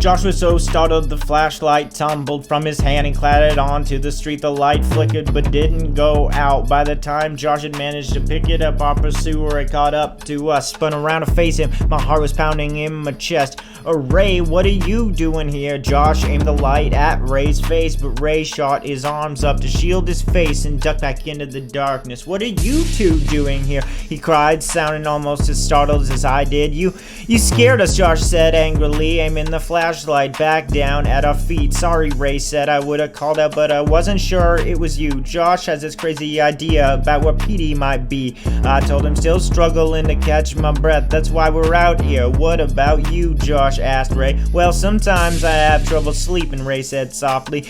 Don't your parents mind you being out so late? I asked. In the glow from the flashlight, I could see a wicked smile across his face. They don't know. Are we going to the cemetery or not? Josh asked impatiently without waiting for an answer. He started jogging up the road, the light bobbing on the pavement in front of him.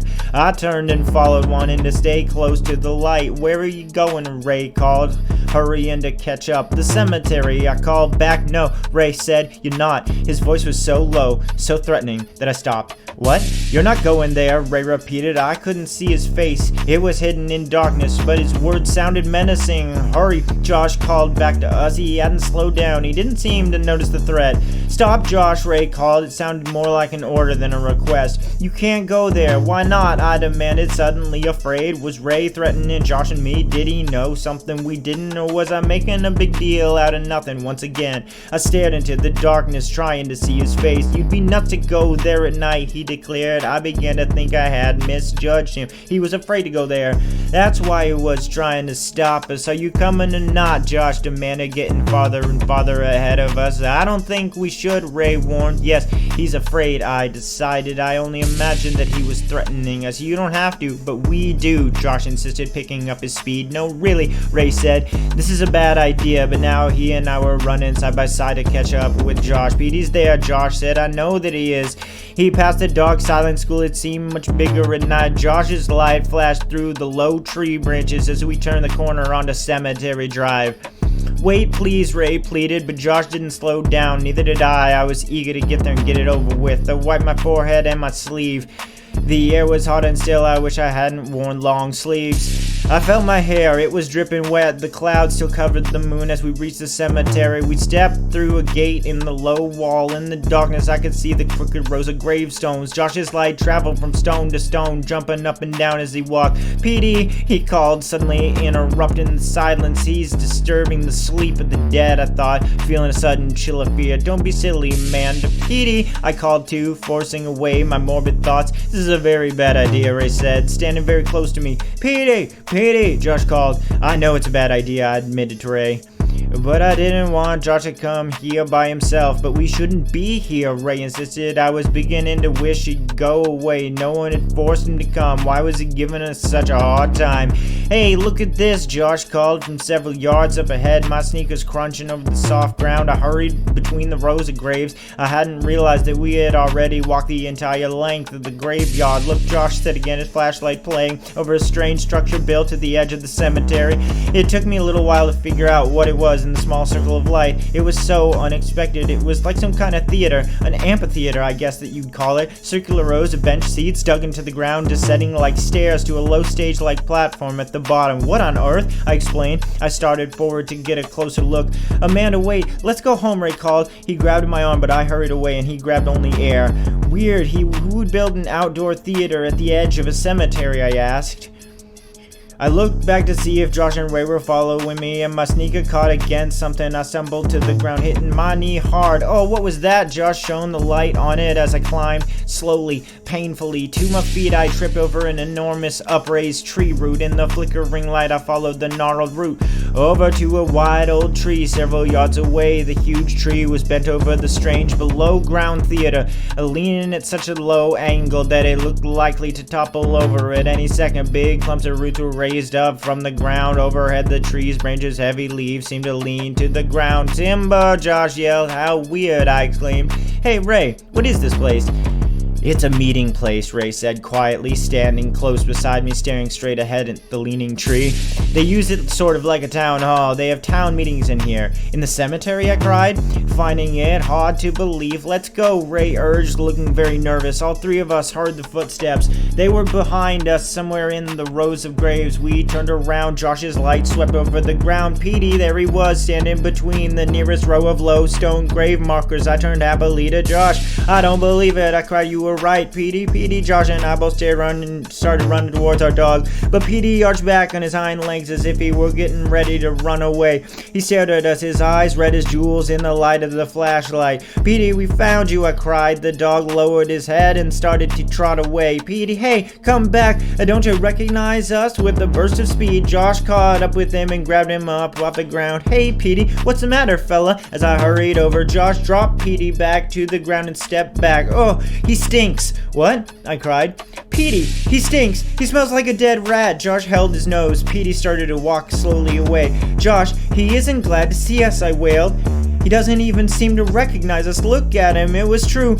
Petey walked to the next row of gravestones, then turning glared at us. I suddenly felt sick. What happened to Petey? Why was he acting so differently? Why wasn't he glad to see us? I don't get it, Josh said, still making a face from the odor the dog gave off. Usually, if we leave the room for 30 seconds, he goes nuts when we come back. We'd better go, Ray called. He was still at the edge of the cemetery near the leaning tree. Petey, what's wrong with you? I called to the dog. He didn't respond. Don't you remember your name? Petey? Yuck, what a stink, Josh exclaimed. We've got to get him home and give him a bath, I said. My voice was shaking. I felt really sad and frightened. Maybe this isn't Petey, Josh said thoughtfully. The dog's eyes again glared red in the beam of the light. It's him, all right, I said quietly. Look, he's dragging the leash.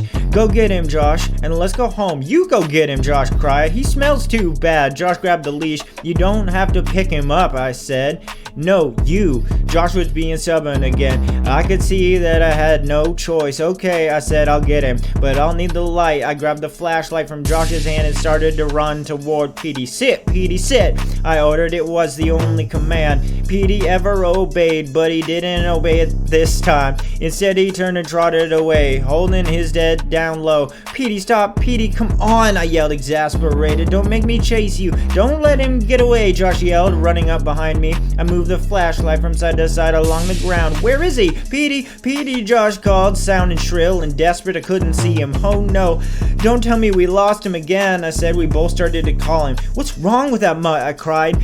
I moved the beam of light down one long row of gravestones, then moving quickly down the next. No sign of him. We both kept calling his name, and then the circle of light came to rest on the front of a granite tombstone. Reading the name on the stone, I stopped short and gasped. Josh, look! I grabbed Josh's sleeve. I held on tight. Huh? What's wrong? His face filled with confusion. Look! The name on the gravestone. It was Karen Somerset. Josh read the name. He stared at me, still confused. That's my new friend Karen, the one I talk to on the playground every day, I said. Huh? It must be her grandmother or something, Josh said, and then added impatiently, come on, look for Petey. No, look at the dates, I said to him. We both read the dates under Karen Somerset's name. 1960 to 1972. I can't be her mother or her grandmother, I said, keeping the beam of light on the stone despite my trembling hand. This girl died when she was 12, my age, and Karen is 12 too. She told me. Amanda, Josh scowled and looked away, but I took a few steps and beamed the light onto the next grave. There was a name on it I'd never heard before. I moved on to the next stone, another name I'd never heard. Amanda, come on, Josh whined. The next gravestone had the name George Carpenter on it, 1975 to 1988. Josh, look, it's George from the playground, I called. Amanda, we have to get Petey, he insisted, but I couldn't pull myself away from the gravestones. I went one to the next, moving the flashlight over the engraved letters. To my growing horror, I found Jerry Franklin and then Bill Gregory. All the kids we had played softball with, they had gravestones here. My heart thudding, I moved down the crooked road, my sneakers sinking into the soft grass. I felt numb with fear. I struggled to hold the light steady as I beamed it on the last stone in the row. Ray Thurston, 1977 to 1988. Huh? I could hear Josh calling me, but I couldn't make out what he was saying. The rest of the world seemed to fall away. I read the deeply etched inscription again. Ray Thurston, 1977 to 1988. I stood there staring at the letters and numbers. I stared at them till they didn't make sense anymore, until they were just a gray blur. Suddenly I realized that Ray had crept up beside the gravestone and was staring at me. Ray, I managed to say, moving the light over the name on the stone. Ray, this one is you. His eyes flared, growing like dying embers. Yes, it's me, he said softly, moving toward me. I'm so sorry, Amanda.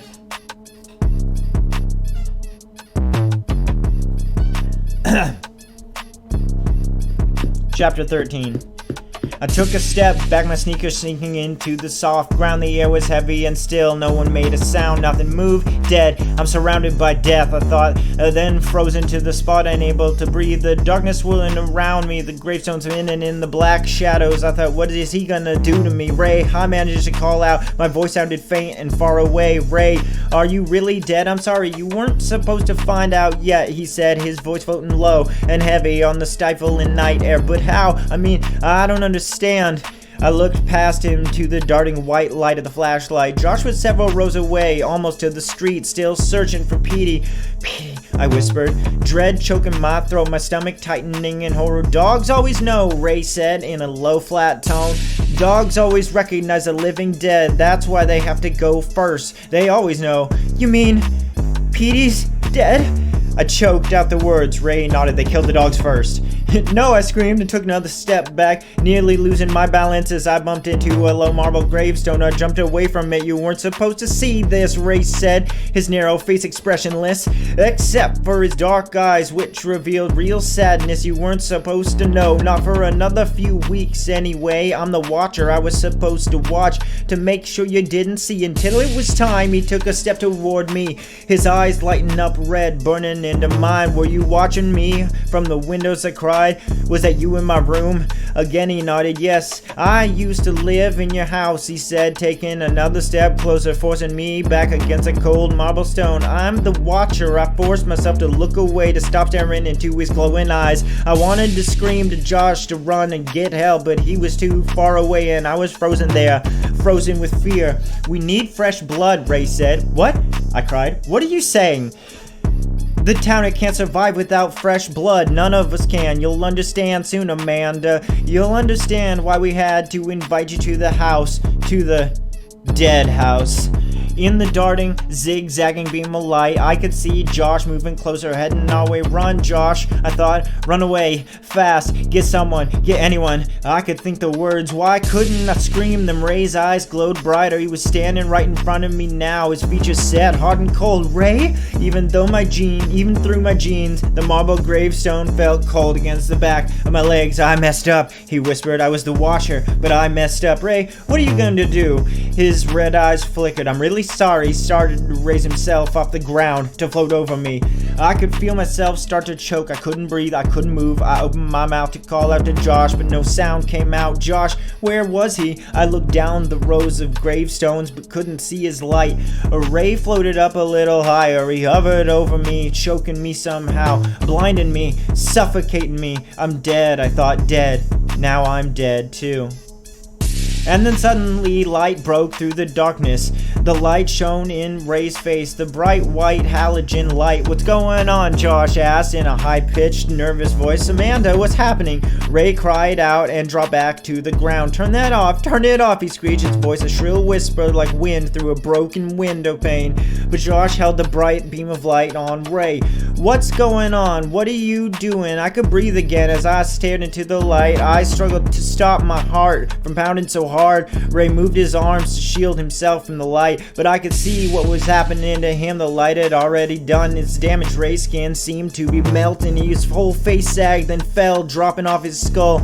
I stared into the circle of white light, unable to look away. His Ray's skin folded and drooped and melted away, and the bone underneath was revealed. His eyeballs rolled out of the sockets and fell silently to the ground. Josh, frozen in horror, somehow held the bright light steady, and we both stared at the grinning skull, its dark crater staring back at us. Oh, I shrieked as Ray took a step toward me, but then I realized that Ray wasn't walking. He was falling. I jumped aside as he crumpled to the ground, and he gasped as his skull hit the top of the marble gravestone and cracked open with a sickening splat. Come on, Josh shouted. Amanda, come on. He grabbed my hand and tried to pull me away, but I couldn't stop staring down at Ray, now a pile of bones inside a puddle of crumpled clothes. Amanda, come on. Then before I even realized it, I was running beside Josh as fast as I could down the long row of graves toward the street. The light flashed against the blur of gravestones as we ran, slipping on the soft dew-covered grass, gasping in the still hot air. We've got to tell Mom and Dad, gotta get away from here, I cried. They won't believe it, Josh said. As we reached the street, we kept running, our sneakers thudding against the hard pavement. I'm not sure I believe it myself. They've got to believe us, I told him. If they don't, we'll drag them out of that house. The white beam of light pointed the way as we ran through the dark, silent streets. There were no street lights, no lights on in the windows of the houses we passed, no car headlights. Such a dark world we had entered. And now it was time to get out. We ran the rest of the way home. I kept looking back to see if we were being followed, but I didn't see anyone. The neighborhood was still and empty. I had a sharp pain in my side as we reached home, but I forced myself to keep running up the gravel driveway with its thick blanket of dead leaves and onto the front porch. I pushed open the door. Both Josh and I started to scream, Mom, Dad, where are you? Silence. We ran into the living room. The lights were all off. Mom, Dad, are you here? Please be here, I thought, my heart racing, the pain in my side still sharp. Please be here. We searched the house. They weren't home. The potluck party, Josh suddenly remembered. Can they still be at the party? We were standing in the living room, both of us breathing hard. The pain in my side had let up just a bit. I turned on all the lights, but the room still felt gloomy and menacing. I glanced at the clock on the mantle, nearly 2 in the morning. They should be home by now, I said, my voice shaky and weak. Where did they go? Did they leave a number? Josh was already on his way to the kitchen. I followed him, turning on lights as we went right to the memo pad on the counter. Mom and Dad always leave us notes, nothing. The pad was blank. We gotta find him, Josh cried. He sounded very frightened. His wide eyes reflected with fear. We have to get away from here. What if something happened to them? And that's what I started to say, but I caught myself just in time. I didn't want to scare Josh any more than he was already. Besides, he'd probably thought of that too. Should we call the police? He asked as we walked back to the living room. And I peered out the front window into the darkness. I don't know, I said, pressing my hot forehead against the cool glass. I just don't know what to do. I want them to be home. I want them here so we can all leave. What's your hurry? A girl's voice said from behind me. Josh and I both cried out and spun around. Karen Somerset was standing in the center of the room, her arms crossed over her chest. But you're dead, I blurted out. She smiled, a sad smile, a bitter smile, and then 2 more kids stepped in from the hallway. One of them clicked off the lights. Too bright in here, he said. They moved next to Karen. And another kid, Jerry Franklin, another dead kid, appeared by the fireplace. I saw the girl with short black hair, the one I'd seen on the stairs, move beside me by the curtains. They were all smiling, their eyes glowing dully in the dim light, all moving in on Josh and me. What do you want? I screamed in a voice I didn't even recognize. What are you going to do? We used to live in your house, Karen said softly. Huh, I cried. We used to live in your house, George said. And now guess what, Jerry added. Now we're dead in your house. The others started to laugh, crackling dry laughs, and they all closed in on Josh and me. Chapter 15. They're gonna kill us, Josh cried. I watched them move forward in silence. Josh and I had backed up to the window. I looked around the dark room for an escape route, but there was nowhere to run. Karen, you seemed so nice, I said. The words just tumbled out. I hadn't thought before I said them. Her eyes glowed a little brighter. I was nice, she said, in a glum monotone, until I moved here. We were all nice, George Carpenter said, in the same low monotone, but now we're dead. Let us go, Josh cried, raising his hands in front of him as if to shield himself. Please, let us go. They laughed again, the dry horse laughter, dead laughter. Don't be scared, Amanda, Karen said. Soon you'll be with us. That's why they invited you to this house, huh? I don't understand, I cried, my voice shaking. This is the dead house. This is where everyone lives when they first arrive in Dark Falls, when they're still alive.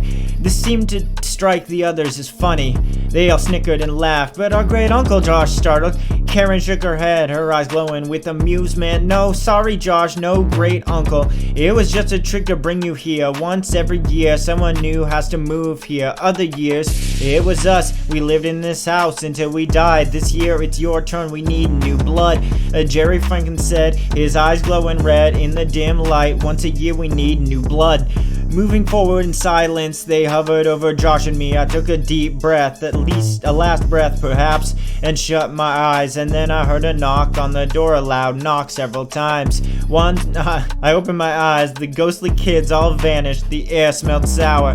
Josh and I stared at each other dazed as the loud knocking started again. It's Mom and Dad, Josh cried. We both ran to the door. Josh stumbled over the coffee table in the dark, so I got to the door first. Mom, Dad, I cried, pulling open the door. Where have you been? I reached out my arms. I hugged them both and stopped with my arms in the air. My mouth dropped open and I uttered a silent cry. Mr. Dawes, Josh exclaimed, coming up beside me. We thought, oh, Mr. Dawes, I'm so glad to see you, I cried happily, pushing open the screen door for him. Kids, you're okay? He asked, eyeing us both, his handsome face tight with worry. Oh, thank God, he cried. I got here in time. Mr. Dawes, I started, feeling so relieved I had tears in my eyes. He grabbed my arm. There's no time to talk, he said, looking behind me to the street. I could see his car in the driveway. The engine was running.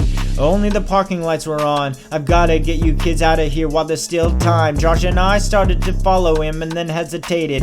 What if Mr. Dawes was one of them? Hurry, Mr. Dawes urged, holding open the screen door, gazing nervously out into the darkness. I think we're in terrible danger, but I started staring into his frightened eyes, trying to decide if we could trust him. I was at the party with your parents, Mr. Dawes said. All of a sudden, they formed a circle. Everyone around your parents and me, they started to close in on us. Just like when the kids started to close in on Josh and me, I thought we broke through them and ran, Mr. Dawes said, glancing into the driveway behind him. Somehow the three of us got away. Hurry, we've all got to get away from here now. Josh, let's go, I urged. Then I turned to Mr. Dawes. Where are Mom and Dad? Come on, I'll show you. They're safe for now, but I don't know for how long. We followed him out of the house and down the driveway to his car. The clouds had parted. A sliver of moon shone low in a pale early morning sky. There's something wrong with this whole town, Mr. Dawes said, holding the front passenger door open for me as Josh climbed into the back. I slumped gratefully into the seat and he slammed the door shut. I know, I said as he slid behind the wheel. Josh and I, we've got to get as far away as we can before they catch up with us, Mr. Dawes said, backing down the drive quickly, the tires sliding and squeaking as he pulled onto the street. Yes, I agreed. Thank you goodness you came. My house, it's filled with kids, dead kids, and so you've seen them, Mr. Dawes said softly, his eyes wide with fear. He pushed down harder on the gas pedal. As I looked out into the purple darkness, a low orange sun began to show over the green treetops. Where are our parents? I asked anxiously. There's a kind of outdoor theater next to the cemetery, Mr. Dawes said, staring straight ahead through the windshield, his eyes narrow, his expression tense. It's built right into the ground and it's hidden by a big tree. I left them there. I told them not to move. I think they will be safe. I don't think anyone will think to look there. We've seen it, Josh said. A bright light suddenly flashed on in the back seat. What's that? Mr. Dawes said, looking into the rearview mirror. My flashlight, Josh answered, clicking it off. I brought this just in case, but the sun will be up soon. I probably won't need it. Mr. Dawes hit the brake and pulled the car to the side of the road. We were at the edge of the cemetery. I climbed quickly out of the car, eager to see my parents. The sky was still dark, streaked with violet now. The sun was a dark orange balloon, just barely poking over the trees across the street. Beyond the jagged rows of gravestones, I could see the dark outline of the leaning trees that hid the mysterious amphitheater. Hurry, Mr. Dawes urged, closing his car door quickly. I'm sure your parents are desperate to see you. We headed across the street, half walking, half jogging, Josh swinging the flashlight in one hand. Suddenly at the edge of the cemetery grass, Josh stopped. Petey, he cried. I followed his gaze and saw a white terrier walking slowly along the slope of gravestones. Petey, Josh yelled again, and he began running to the dog. My heart sank. I hadn't had a chance to tell Josh what Ray had revealed to me about Petey. No, Josh, I called. Mr. Dawes looked very alarmed. We don't have time. We have to hurry, he said to me. Then he began shouting for Josh to come back. I'll go get him, I said, and took off, running as fast as I could along the rows of graves and calling to my brother. Josh, wait up, don't go after him. Josh, Petey is dead. Josh had been gaining on the dog, which was ambling along, sniffing the ground, not looking up and not paying any attention to Josh. Then suddenly Josh tripped over a low grave marker. He cried out as he fell, and the flashlight flew out of his hand and clattered against a gravestone. I quickly caught up with him. Josh, are you okay? He was laying on his stomach, staring straight ahead. Josh, answer me. Are you okay? I grabbed him by the shoulders and tried to pull him up, but he kept staring straight ahead, his mouth open, his eyes wide. Josh? Look, he said finally. I breathed a sigh of relief knowing that Josh wasn't knocked out at something. Look, he repeated and pointed to the gravestone that he had tripped over. I turned and squinted at the grave. I read the inscription, silently mouthing the words as I read. Compton Dawes, rest in peace, 1950 to 1980. My head began to spin. I felt dizzy. I steadied myself, holding on to Josh. Compton Dawes, it wasn't his father, his grandfather. He had told us he was the only Compton in his family, so Mr. Dawes was dead too. Dead. As everyone else, he was one of them, one of the dead ones. Josh and I stared at each other in the purple darkness, surrounded by the dead. Now what? I asked myself, and now what?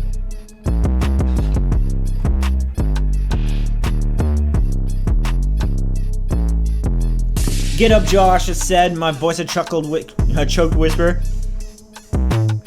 We've got to get away from here, but we were too late. A hand grabbed me firmly by the shoulder. I spun around to see Mr. Dawes, his eyes narrowing as he read the inscription on his own gravestone. Mr. Dawes, you too, I cried, so disappointed, so confused, so scared. Me too, he said, almost sadly. All of us, his eyes burned into mine. This was a normal town once, and we were normal people. Most of us worked in the plastic factory on the outskirts of town. There was an accident. Something escaped from the factory, a yellow gas.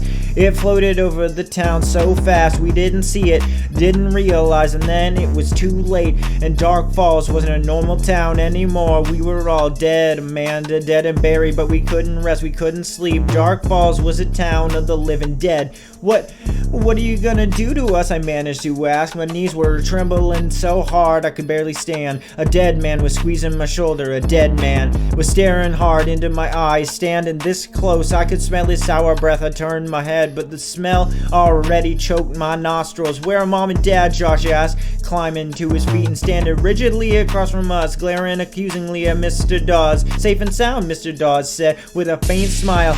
Come with me, it's time for you to join them. I tried to pull away, but his hand was locked onto my shoulder. Let go, I shouted. His smile grew wider. Amanda, it doesn't hurt to die, he said softly, almost soothingly. Come with me. No, Josh shouted. With sudden quickness, he dived to the ground and picked up this flashlight. Yes, I cried. Shine it on him, Josh. The light could save us. The light could defeat Mr. Dawes as it had Ray. The light could destroy him.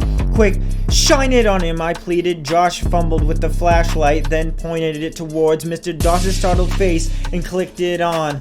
Nothing. No light. It's broken, Josh said. I guess when it hit the gravestone, my heart pounding. I looked back at Mr. Dawes. The smile on his face was a smile of victory. Nice try, Mr. Dawes said to Josh. The smile faded quickly from his face. Close up, he didn't look so young and handsome. His skin, I could see, was dry and peeling and hung loosely beneath his eyes. Let's go, kids, he said, giving me a shove. He glanced up at the brightening sky. The sun was rising over itself over the treetops. Josh hesitated. I said, let's go. Mr. Dawes snapped impatiently. He loosened his grip on my shoulder and took a menacing step toward Josh. Josh glanced down at the worthless flashlight. Then he pulled his arm back and heaved the flashlight at Mr. Dawes' head. The flashlight hit its target with a sickening crack. It hit Mr. Dawes in the center of his forehead, splitting a large hole in his skin. Mr. Dawes uttered a low cry. His eyes widened in surprise. Dazed, he reached a hand up to the hole where a few inches of gray skull poked through. Run, Josh, I cried, but there was no need to tell him that. He was already zigzagging through the row of graves, his head ducked low. I followed him, running as fast as I could. Glancing back, I saw Mr. Dawes stagger after us. Still holding his ripped forehead, he took several steps, then abruptly staring up at the sky. It's too bright for him, I realized. He has to stay in the shade. Josh had ducked down behind a tall marble monument, old and slightly tilted, cracked down in the middle. I slid down beside him, gasping for breath, leaving on the cool marble. We both peered around the sides of the monument. Mr. Dawes, a scowl on his face, was heading back toward the amphitheater, keeping in the shadow of the trees. He's not chasing us, Josh whispered, his chest heaving as he struggled to catch his breath and stifle his fear. He's going back. The sun is too bright for him, I said, holding onto the side of the monument. He must be going to get Mom and Dad. That stupid flashlight, Josh cried. Never mind that, I said, watching Mr. Dawes until he disappeared behind the big leaning tree. What are we gonna do now? I don't know. Shh, look, Josh poked me hard on the shoulder and pointed. Who's that? I followed his stare and saw several dark figures hurrying through the row of tombstones. They seemed to have appeared from out of nowhere. Did they rise out of the graves? Walking quickly, seeming to float over the green sloping ground, they headed into the shadows. All were walking in silence, their eyes straight ahead. They didn't stop to greet one another. They stood purposely toward the hidden amphitheater, as if they were being drawn there, as if they were puppets being held by hidden strings. Whoa, look at them all, Josh whispered. ducking his head back behind the marble monument. The dark moving forms made all the shadows ripple. It looked as if the trees, the gravestones, the entire cemetery had come to life and started towards the hidden seats of the amphitheater. "There goes Karen," I whispered, pointing, "and George, and all the rest of them." The kids from our house were moving quickly in twos and threes, following the other shadows, as silent and businesslike as everyone else. Everyone was here except Ray, I thought, because we killed Ray. We killed someone who was already dead. "Do you think Mom and Dad are really down in that weird theater?" Josh asked, interrupting my morbid thoughts, his eyes on the moving shadows. "Come on," I said, taking Josh's hand and pulling him away from the monument. "We've got to find out." We watched the last of the dark figures float past the enormous leaning tree. The shadows stopped moving. The cemetery was still and silent. A solitary crow floated high above in the clear blue cloudless sky. Slowly, Josh and I edged our way toward the amphitheater, ducking behind gravestones, keeping low to the ground. It was a struggle to move, as if I weighed 500 pounds. The weight of my fear, I guess. I was desperate to see if Mom and Dad were there, but at the same time, I didn't want to see. I didn't want to see them being held prisoner by Mr. Dawes and the others. I didn't want to see them killed. The thought made me stop. I reached out an arm and halted Josh. We were standing behind the leaning tree, hidden by its enormous clump of upraised roots. Beyond the tree, down in the theater below, I could hear the low murmur of voices. "Are Mom and Dad there?" Josh whispered. He started to poke his head around the side of the bent tree trunk, but I cautiously pulled him back. "Be careful," I whispered. "Don't let them see you. They're practically right beneath us." "But I've got to know if Mom and Dad are really here," he whispered, his eyes frightened, pleading. "Me too." We both leaned over the massive trunk. The bark felt smooth under my hands as I gazed into the shadows cast by the tree. Then I saw them. Mom and Dad. They were tied up back to back, standing in the center of the floor at the bottom of the amphitheater in front of everyone. They looked so uncomfortable, so terrified. Their arms were tied tightly down at the sides. Dad's face was bright red. Mom's hair was all messed up, hanging wildly down over her forehead, her head bowed, squinting into the darkness cast by the tree. I saw Mr. Dawes standing beside them with another older man, and I saw that the rows of low benches built into the ground were filled with people. Not a single empty space. Everyone in town must be here, I realized. Everyone except Josh and me. "They're gonna kill Mom and Dad," Josh whispered, grabbing my arm, squeezing it in fear. "They're gonna make Mom and Dad just like them. Then they'll come after us," I said, thinking out loud, staring through the shadows at my poor parents. Both of them had their heads bowed now as they stood before the silent crowd. Both of them were awaiting their fate. "What are we gonna do?" Josh whispered. I was staring so hard at Mom and Dad, I guess I momentarily blanked out. "What are we gonna do?" Josh repeated urgently, still holding desperately to my arm. "We can't just stand here." And I suddenly knew what we were going to do. It just came to me. I didn't even have to think hard. "Maybe we can save them," I whispered, backing away from the tree. "Maybe we can do something. Just let go of my arm." He stared at me eagerly. "We're gonna push this tree over," I whispered with so much confidence that I surprised myself. "We're gonna push the tree over so the sunlight will fill the amphitheater." "Yes," Josh cried immediately. "Look at this tree. It's practically down already." "We can do it." I knew we could do it. I don't know where my confidence came from, but I knew we could do it, and I knew we had to do it fast. Peering over the top of the tree trunk again, struggling to see through the shadows, I could see that everyone in the theater had stood up. They were all starting to move forward down toward Mom and Dad. "Come on, Josh," I whispered. "We'll take a running jump and push the tree over." Without another word, we both took several steps back. We just had to give the trunk a good hard push, and the tree would topple right over. The roots were already almost entirely up out of the ground. One hard push, that's all it would take. And the sunlight would pour into the theater. Beautiful golden sunlight, bright sunlight. The dead people would all crumble, and Mom and Dad would be saved. All four of us would be saved. "Come on, Josh," I whispered. "Ready?" He nodded, his face solemn, his eyes frightened. "Okay, let's go," I cried. We both ran forward, digging our sneakers into the ground, moving as fast as we could, our arms outstretched and ready. In a second, we hit the tree trunk and pushed with all of our strength, shoving it with our hands and then moving over our shoulders into pushing. It didn't budge. "Push!" I cried again. "Push it again!" Josh let out an exasperated, defeated sigh.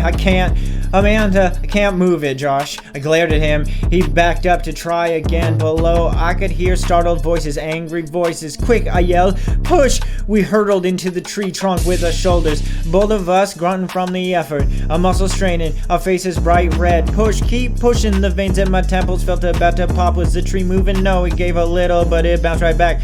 The voices from below were getting louder. We can't do it. I cried, so disappointed, so frustrated, so terrified. We can't move it. Defeated, I slumped over onto the tree trunk and started to bury my face in my hands. I pulled back with a gasp when I heard the soft cracking sound. The cracking sound grew louder until it was a rumble, and then it was a roar. It sounded as if the ground were ripping apart. The old tree fell quickly. I didn't have far to fall, but it was hit with a thundering crash that seemed to shake the ground. I grabbed Josh and both stared in amazement and disbelief as bright sunlight poured into the amphitheater.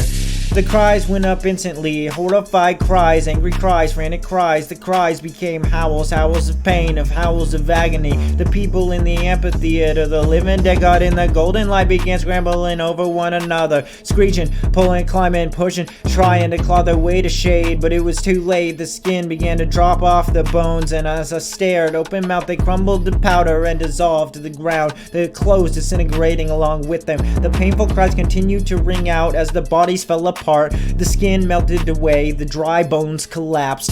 I saw Karen Somerset staggering across the floor. I saw her hair fall to the ground in a heap, revealing the dark skull underneath. She cast a glance up at me, a longing look, a look of regret, and then her eyeballs rolled out of the sockets, and she opened a toothless mouth and she cried, "Thank you, Amanda, thank you," and collapsed. Josh and I covered our ears to shut out the ghastly cries. We both looked away, unable to keep watching the entire town fall in agony and crumble to powder, destroyed by the sun, the clear, warm sun. When we looked back, they had all disappeared. Mom and Dad were standing right where they had been, tied back to back, their expressions a mixture of horror and disbelief. "Mom! Dad!" I cried. I'll never forget their smiles as Josh and I ran forward to free them. It didn't take our parents long to get us packed up and to arrange for the movers to take us back to our old neighborhood and our old house. I guess it's lucky after all that we couldn't sell the old place, Dad said as we eagerly piled into the car to leave.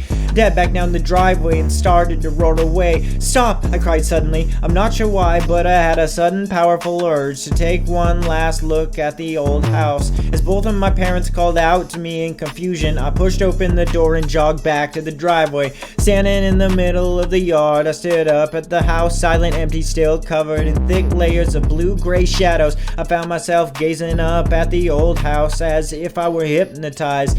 I don't know how long I stood there. The crunch of tires on the gravel driveway snapped me out of my spell. Startled, I turned to see a red station wagon parked in the driveway. The two boys about Josh's age jumped out of the back. Their parents followed, staring up at the house. They didn't seem to notice me. "Here we are, kids," Mother said, smiling at them. "Our new house. It doesn't look new. It looks old," one of the boys said, and then his brother's eyes widened as he noticed me. "Who are you?" he demanded. The other members of his family turned to stare at me.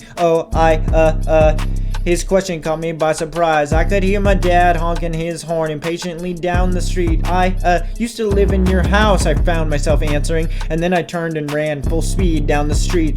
Wasn't that Mr. Dawes standing at the porch, clipboard in hand? I wondered, catching a glimpse of a dark figure as I ran to the car. No, it couldn't be Mr. Dawes up there waiting for them. I decided it just couldn't be. I didn't look back. I slammed the car door behind me, and we sped away. Oh, that's the book. We're done.